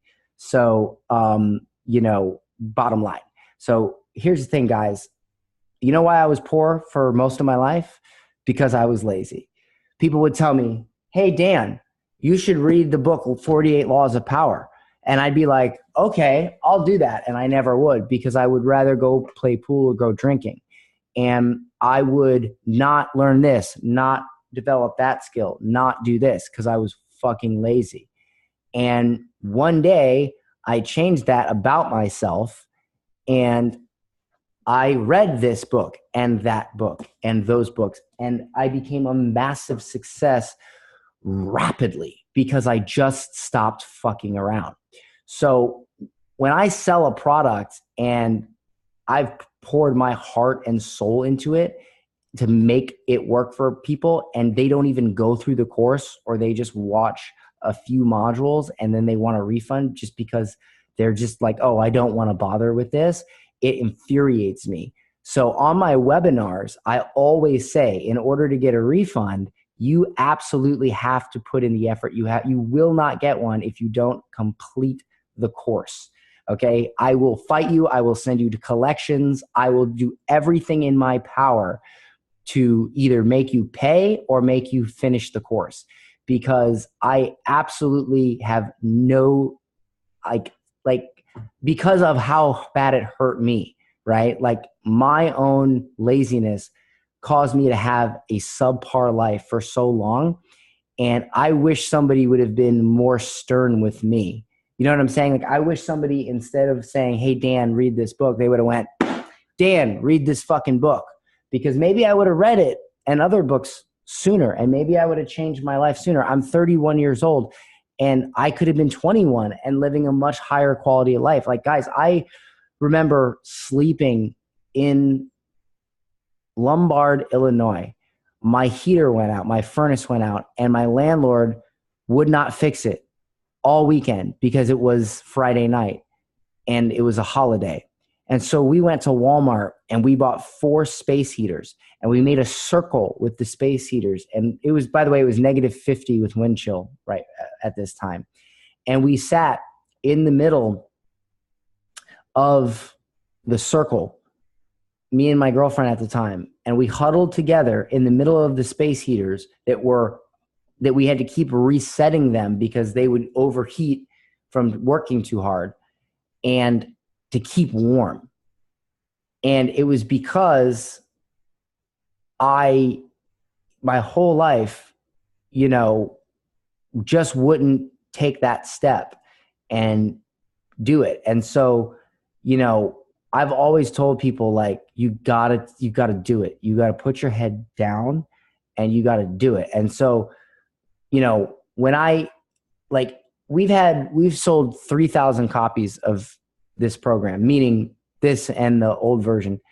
And we've had less than 1% refund requests, which, by the way, is amazing. Like, in any sort of info product business, less than 1% refund request is amazing. But every single refund request that I get hurts bad. It's like getting stabbed in the chest, because I've never had a refund request that says, hey, Dan, I did exactly what you said.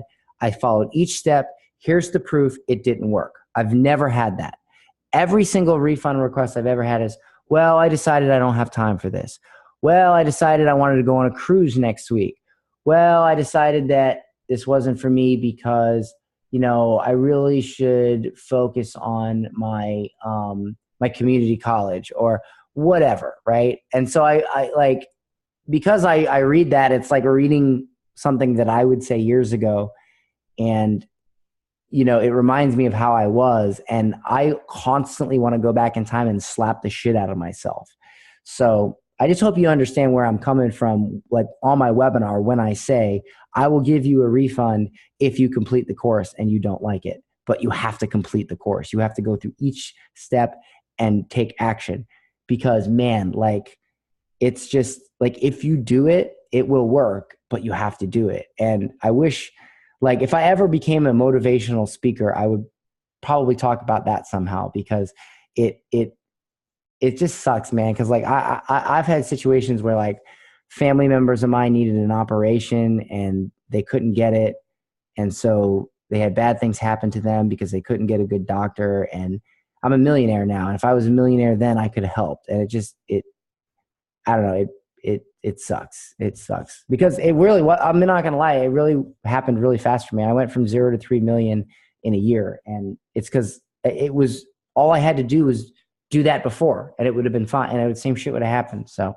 sucks, but it's good now. So, but anyway, that stuff aside, no, you're good, man. I can't pronounce your name, otherwise I would say it, but you're good.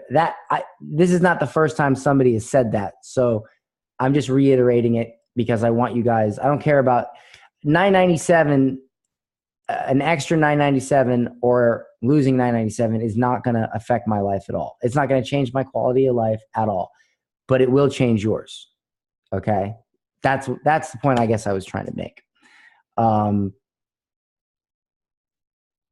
All right, so this is a good learning experience. Omiletti, I think I'm saying that right. It says, sorry, I didn't mean to hurt you. Don't worry, no problem. It says, I did the webinar, curious student, and since I got no bites, I thought this was not for me, so I will do this through and through.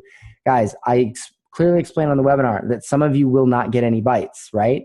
So you have to do the business owner adding thing over a week, and that, like, it's the mindset. Like, I understand you, man, because like I was like that. Like, I'd be like, well, I tried for 5 seconds and it didn't work. I tried one thing and it didn't work, and so it's not for me. And I want to go back to my old self and just take a pipe and hit myself just hard enough not to cause permanent brain damage, because that's the craziest shit ever. You try something once, it doesn't work, you give up. That is how you stay poor your whole fucking life. Okay. And I don't want any of you to be poor. Has any of you here ever been super poor? I've been super poor. I'm sick of, I don't like being fucking poor. Okay. I hate being fucking poor. And the number one thing that makes you poor is trying once, it fails, and you give the fuck up. Don't do that shit. Okay. That shit is why I was poor for most of my life. Stop doing that shit. Okay. So awesome. I'm glad that you're not giving up. I'm super happy to hear that. That's what I want to hear. Okay. You cannot give up. Go watch the webinar again, right? Oh, you know what? That's another note. I'll put a replay of the webinar in the course right after this. Put replay of webinar in course. There you go. Because there's a lot of great info on that. It's not just a sales webinar. There's a lot of great info on that. All right, moving on.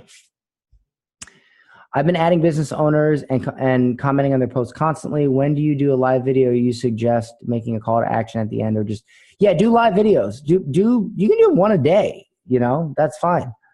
Never give up. Exactly. Is it correct that you need ClickFunnels to run certain types of Facebook ads? I've been watching Russell's videos on how to use the ClickFunnels cookbook. I'm still a bit confused about ClickFunnels. Any advice to keep it simple?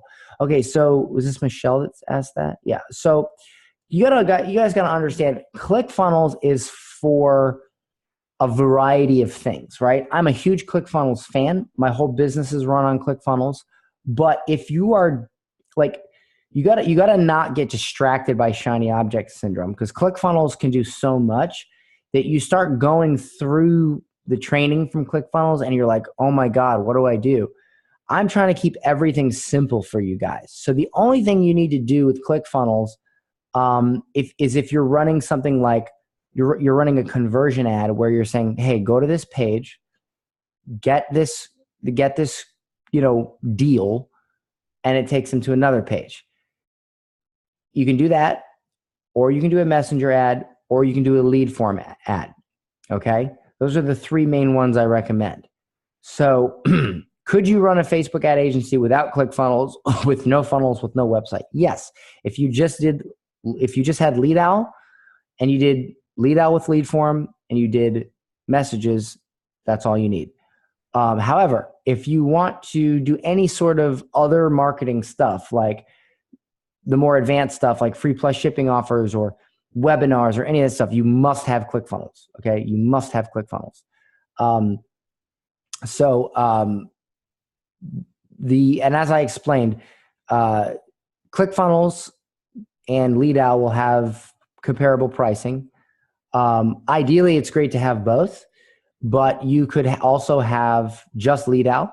You could also have just ClickFunnels, but I think you need we designed Lead Owl for this very thing. So at the very minimum, you need Lead Owl, or you could do just messages. And I explained that in the ACT frameworks. It really is about what works best for your client, but I think you need Lead Owl at the very minimum, simply because you need to get the leads to your clients as soon as possible, and that's what Lead Owl does. Hey Dan, when does Lead Owl come out? It's as soon as we get the call from Facebook that our integration has been approved, we are going to release. You're going to be able to sign up to Lead Owl if you are already on my list or a member of. Like, you guys will be able to sign up early, okay? Then we're going to do a launch and stuff, because we still got to make like tutorial videos and stupid shit like that. But the actual app is, I mean, it's done. Like all we're doing is waiting on the integration, and that could be today. It could be in 3 days. It could be in 5 days. It just depends. But this is Lead Owl. I mean, I've already got it on my phone. I can see the analytics from, look at this crap, right? So I can see that my average response time for Mark, one of my sales guys, is he has an average response time of 1 minute. That's crazy. I've trained my guys well. Wow, 1 minute. Last week it was 3 minutes, so he improved it to 1 minute. That's crazy. Let me see. Last 90 days. So his average response time over, see, you can see the response time right there, okay? His average response time over the last 30 days. So we were running some test leads through his account, so it says 11 hours. That spike right there is because we were running test leads through his account and we didn't respond to those, and that's what spiked it up. But we did that to show you, like, see the graph? You can see the graph of their response time, okay? It's super badass. You guys are going to absolutely love it. And look at this. You can see where it says add a client. So if I hit add a client, all you do is you type in their name, number, and email, and it'll onboard them to Lead Owl right from your phone, which is really awesome. Okay. Can you repeat what you just said about the campaigns you need to run ClickFunnels on? Yeah, so I'll show you right now. It's a great question.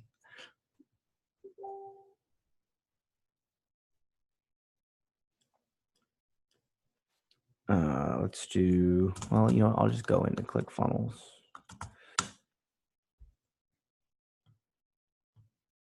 So I'll give you an example, which the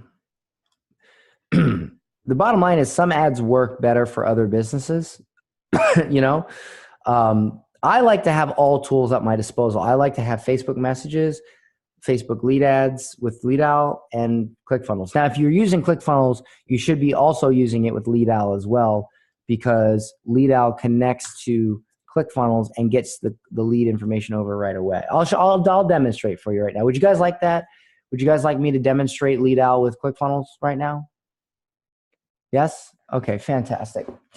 All right. I'm not going to, I'll show you this right here. So I'm going to log in.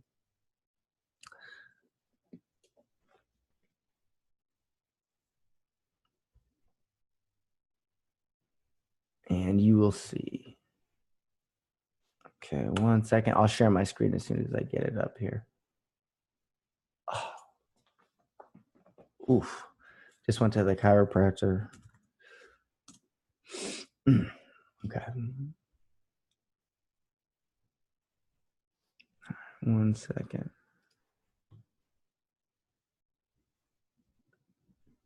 Come on.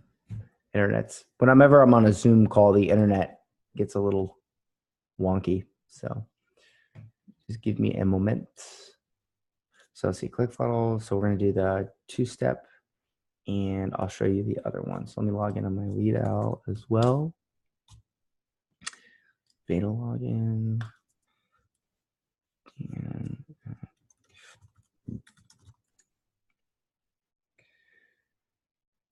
I forgot my freaking password. I always forget my password in my own software. It's so frustrating.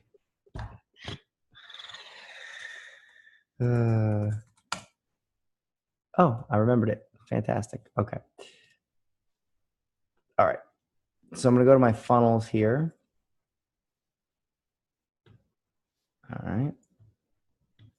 One moment, and I'll show you. I'm going to bring up a couple funnels, and then I'll show you guys.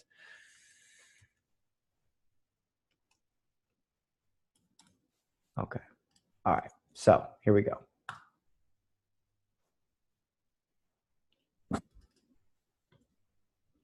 All right. So this is inside ClickFunnels.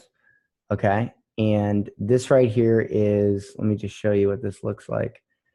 So this is a page, right? It's just like a web page. And it says claim a spot for your child at 50% off monthly membership. And it's got a picture of, you know, them behind it, and they click claim your spot now. Whose name should we put under your memberships under? You'll be able to bring your child in for a free class before signing up. And this is the thank you page.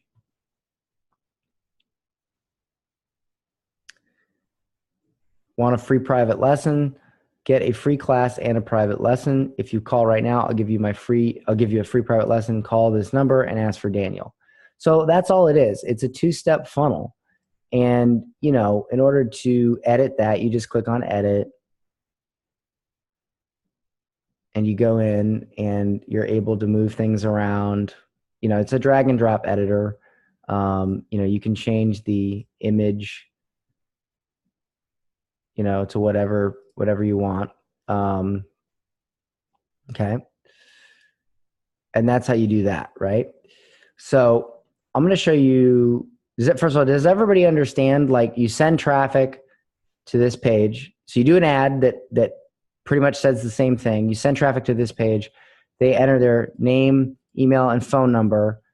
And then we send that, which I'll get to in a minute. We send that to the client so that they can call them and confirm.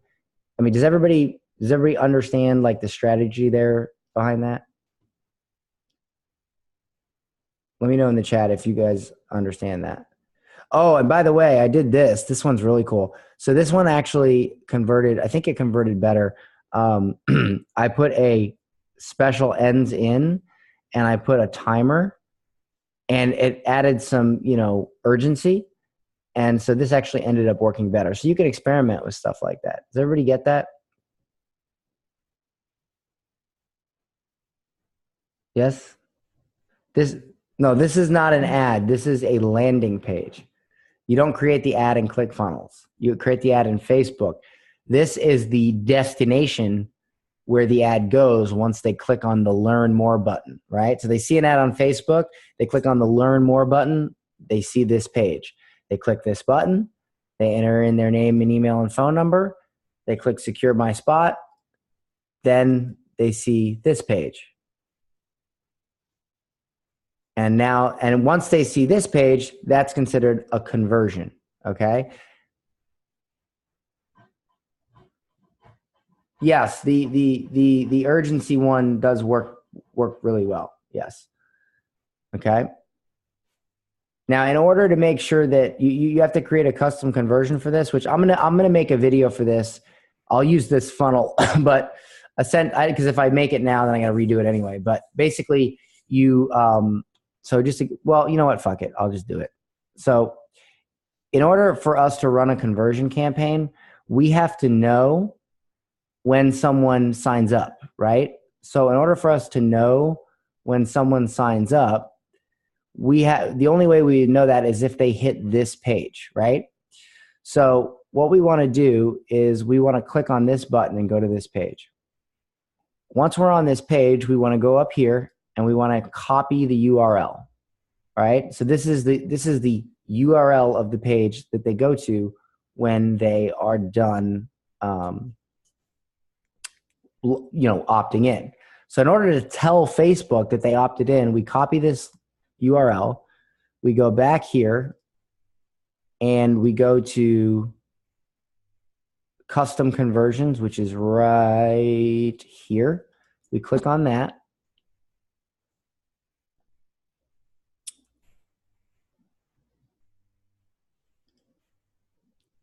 It's an old account. Let me find the new account. There we go.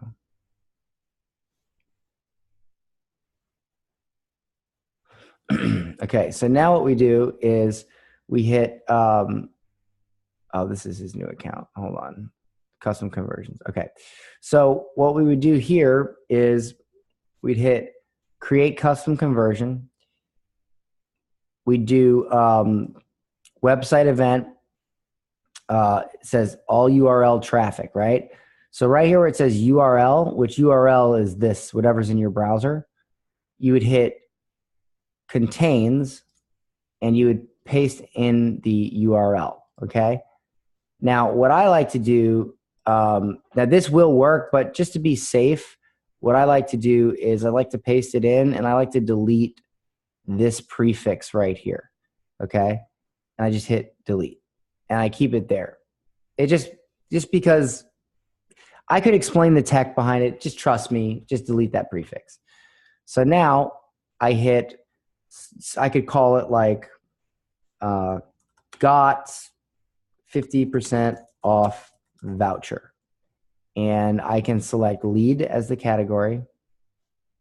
And I don't put anything in value and I hit create. Okay. And now when I've done that, I've now said, okay, Facebook, every time somebody visits, this page, you need to fire off and say, hey, somebody visited that page. That's a conversion. So with that said, now if we go and we create a custom conversion campaign, I'll just refresh this here real quick. When we go in here and we go to create a custom conversion campaign, we have to optimize for that conversion. So what we're doing is we're telling Facebook, we're saying, hey, when somebody visits this page right here, that means they converted. That means they entered their name and email and requested the voucher. I want you to show this to a bunch of people and optimize for people highly likely to take that action, sign up, and visit this page. So in order to do that, we got to tell Facebook which one that is. So we hit conversions and we would hit something like, I'll just say, test, I continue, and it'll say, please select a conversion event. So got 50% off voucher. See that right there? We click that and now we're good to go. Now we continue and we create the ad as normal. And now Facebook is going to show the ad to whoever you select, male, 25 to 35, this city, whatever, but it's going to optimize the ad for people likely to do this event. And this event is signing up for a voucher and hitting this page. Does everybody understand that? Let me know in the chat if you guys get that. I know it's probably not the easiest thing to understand when you've never done this before, but does that make it a little bit more clear? Okay, so Michelle puts up a good point. She says, kind of, but not totally. I understand that. These tools, like ClickFunnels, in the industry that we're in, they're the easiest internet marketing tools on the planet. But if you're really new and this even confuses you, that's why we would do something like a lead ad, okay? So instead of going through all that thing, instead what we can do is we can select lead generation and we can do the same process. But when we go here, all we have to do is scroll down here to the bottom. And instead of going through and creating all this and making custom conversions and all this other stuff, we can just create it right here in Facebook and create our lead form right here. And then we can connect it to LeadOwl. And when somebody fills out their name and email, or their name, email, and phone, or however you make it in here, it will go instantly to your client's LeadOwl app in their CRM, which is their customer. It's like how they manage their customers. So it'll go from this form right to their phone. And then you don't need to make little two-step pages like this.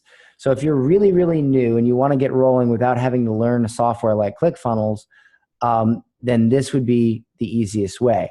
However, I still encourage you to learn ClickFunnels because it's a very powerful marketing tool and it will expand your options for what you can do with your clients in your own business. Does everybody get that?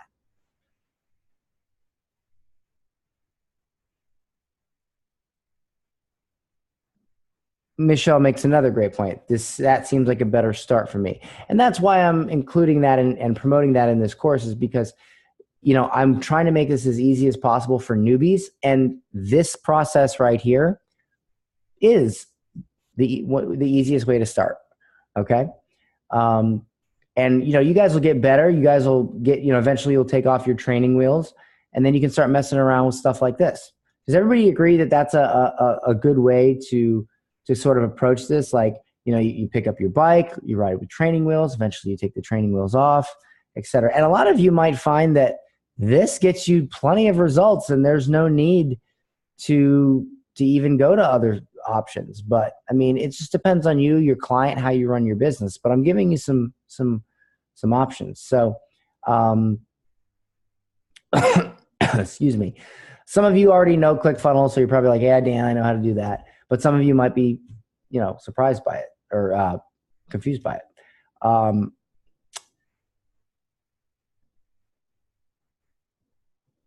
So, okay. So, if you guys watch the walkthrough videos,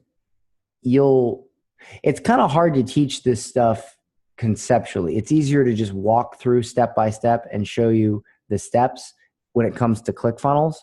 Okay. But that's where you're really going to learn step by step, you know, and we're also going to make some cheat sheets for you on how to do a custom conversion, how to set all this up, and that'll really help. This works. I'll try this. Yeah. Are lead ads cheaper? Yeah. So lead ads generally are cheaper, but because they're a lower barrier of entry, meaning it's way easy, like somebody can easily enter their name and email because they're still on Facebook and they don't leave Facebook. There's a slight higher barrier of entry when you go to a separate website and you have to enter it. So sometimes people say that the quality of leads is a little bit better here, but I don't believe that. I mean, I believe it, but not for the reason that people say. It's because I think if you can get your client the lead immediately, it'll be a good lead. And the only way to do that is LeadOwl. And we've experimented with it and it works very well. We've just got to have this thing go live. Now, I'm going to show you another thing. So I run a coaching program. And don't worry, I'm not trying to sell this to you because this coaching program has nothing to do with running an agency. It has to do with selling your own online course. But I'll give you an example. So this right here is a landing page I have for my one-on-one coaching program. Okay. Now, to give you an example, my one-on-one coaching program is $30,000. And we do very well with it. Like we signed on 5 people last month. So I value the leads that I get from this. I value them a lot because I have the potential to, you know, make a lot of revenue from them. So what I do is I use LeadOwl, and this is LeadOwl, okay, the desktop form. So if I go, and we're actually releasing a new version tomorrow, I think, but if I go in here to my analytics, right? So we just actually created this new account, but I can see my average response time of, say, Stephanie. I can see the I don't have any leads because this is an agency account. I'm not taking the leads. So if I click on agency, I can see my agents. But basically, if I go to connect a page and I hit, see, we have ClickFunnels, we have lead pages, Instapage, Unbounce. Facebook lead ads is showing up, going to be showing up here shortly. But if I hit connect for ClickFunnels, I can grab this URL right here. And what I do is I go into, and you can do this with the martial arts or the crazy discount funnel as well. Whoops, I clicked on the wrong thing. So this is my landing page for this, right? And you see all these extra fields here, like what's your website address, how big is your list, what's your monthly revenue, all that. This goes to Lead Owl too. All you have to do is you hit settings and you go down and you hit manage your funnel webhooks, and then you hit new webhook and you paste it in and you hit save. Whoops, sorry. You paste this in right here, copy. You paste it in here, you hit create funnel webhook, and you're done. And then all you do in Lead Owl is you can select yourself, I'm Dan, or I can select Stephanie. I can name it and hit connect. And when I hit connect, it connects. And now anytime somebody opts in to this or applies, it immediately, within half a second, shows up on Stephanie's phone in her Lead Owl app. And so she can immediately call that person, right? And that's how we've been able to do very well with our coaching program, because sometimes people, you know, they want to, sorry, hold on one second. Okay. Yep. So they want to do something, and they're thinking about it at that moment, just like if they want to join a jiu-jitsu gym. And if you call them right away, if you call them within 5 or 10 minutes, the chances of you turning them into a customer are extremely high. But if you wait 3-4 hours, it's not. And so what Lead Owl does is and if you don't call your leads, Lead Owl reminds you to call your leads. It gives you a push notification. And it says, hey, it's been 15 minutes, call your leads. Hey, it's been 60 minutes, call your leads. So it's a very valuable tool for your own business and for your clients, for your agency. So like I said, that's coming soon.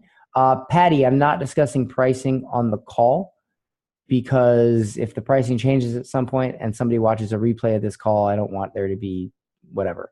But it is not more, I'll tell you this, it is not more expensive than ClickFunnels. It is not more expensive than ClickFunnels, I'll tell you that. So it's not like ClickFunnels is a cheaper option. It will not be more than ClickFunnels. So hopefully that helps. Does anybody have any questions about that? No, the cheaper option will not be ClickFunnels. No. It'll be comparable, or Lead Owl will be cheaper. Probably comparable. I might charge the same. I don't know yet. We'll figure it out. I'm not discussing pricing, Dan. I know you guys keep trying to get me to discuss it. I'm not going to discuss it. You guys are reeling me in. I can feel it, fuckers. We're not talking about, I know what you're trying to do, Felipe. That's funny, though.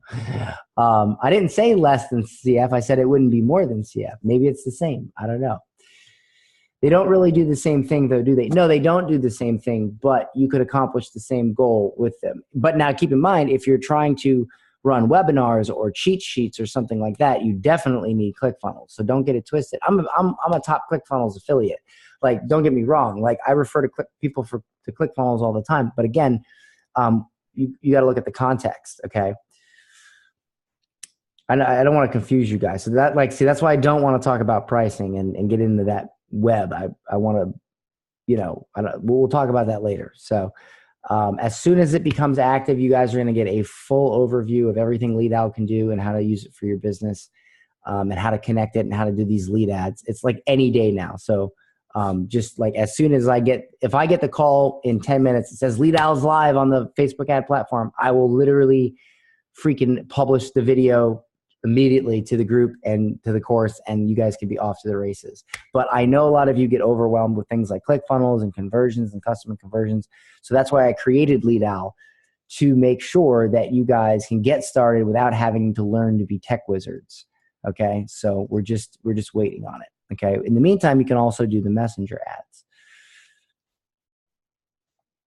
So anyway, is there any more questions before I go? It's how long we've been doing a 2.5-hour call. So I got to get some food. Any thoughts of having a monthly training call for newbies? So I don't have that in the course because I actually lowered the price of the course. The course used to be with calls used to be $2,000. And so I lowered the price down to the $997 and didn't do the calls because the calls do take up a good amount of my time because I'm also running my other businesses and stuff. And, you know, so what I did was I reduced the price to $997 and I gave you the replays and I do calls anyway from time to time, like this one. Hey, you know what? I thought I would do a call. I just felt like it. But as far as promising a scheduled call, I don't offer that in the program because I have a baby on the way. And I just don't want to commit myself to that because I don't want to screw up. As much as I love you guys, you know, I love my future son more, and I just want to make sure I'm around to be a good dad. And I have a lot of good stuff or a lot of stuff going on already. So I don't want to commit to monthly calls and then disappoint you if something happens and I got to take my kid somewhere or whatever. I don't know. I'm a new dad. So, you know, but there will be a replay of this call. But no, I will not be doing monthly scheduled calls, but I will be popping in from time to time when I see a need. So like if I see there's something that people aren't getting, I will do a call or a live video in the group, and I will address that issue as they come because I want you guys to have success. But one of the reasons I used to do live calls, and one of the reasons that I don't do them anymore is because people don't stay on topic, or people use the live calls as a excuse not to watch the lessons. And they just ask the same questions that are covered in the lessons. So I stopped doing that. So, but you know, like I said, if there's a big issue I see in the group, like a common theme that people aren't getting, I do a call, I add it to the course. I'm always improving the course, just like I did my last course and my other courses. I'm always trying to make things easier and better for you guys. I mean, I built a whole fucking software for you guys, basically, based off this exact issue here. So I'm definitely doing my best to make it as easy as possible on you guys, because I don't think money should only be reserved for tech wizard internet marketers. I think anybody can do this, and it's my goal on this planet to take normal everyday people off the street and let them quit their jobs. And I've already done that, but I'm saying to continue doing that and help them. And you can totally do it. I've had so many people do it, but a lot of the people that were newbies that did it, you know, they had a learning curve. So I'm working every day to make the learning curve less and less and less. And that's why I came out with this software. So I hope you guys appreciate it. I am of Irish descent. Yes, I'm Irish and German.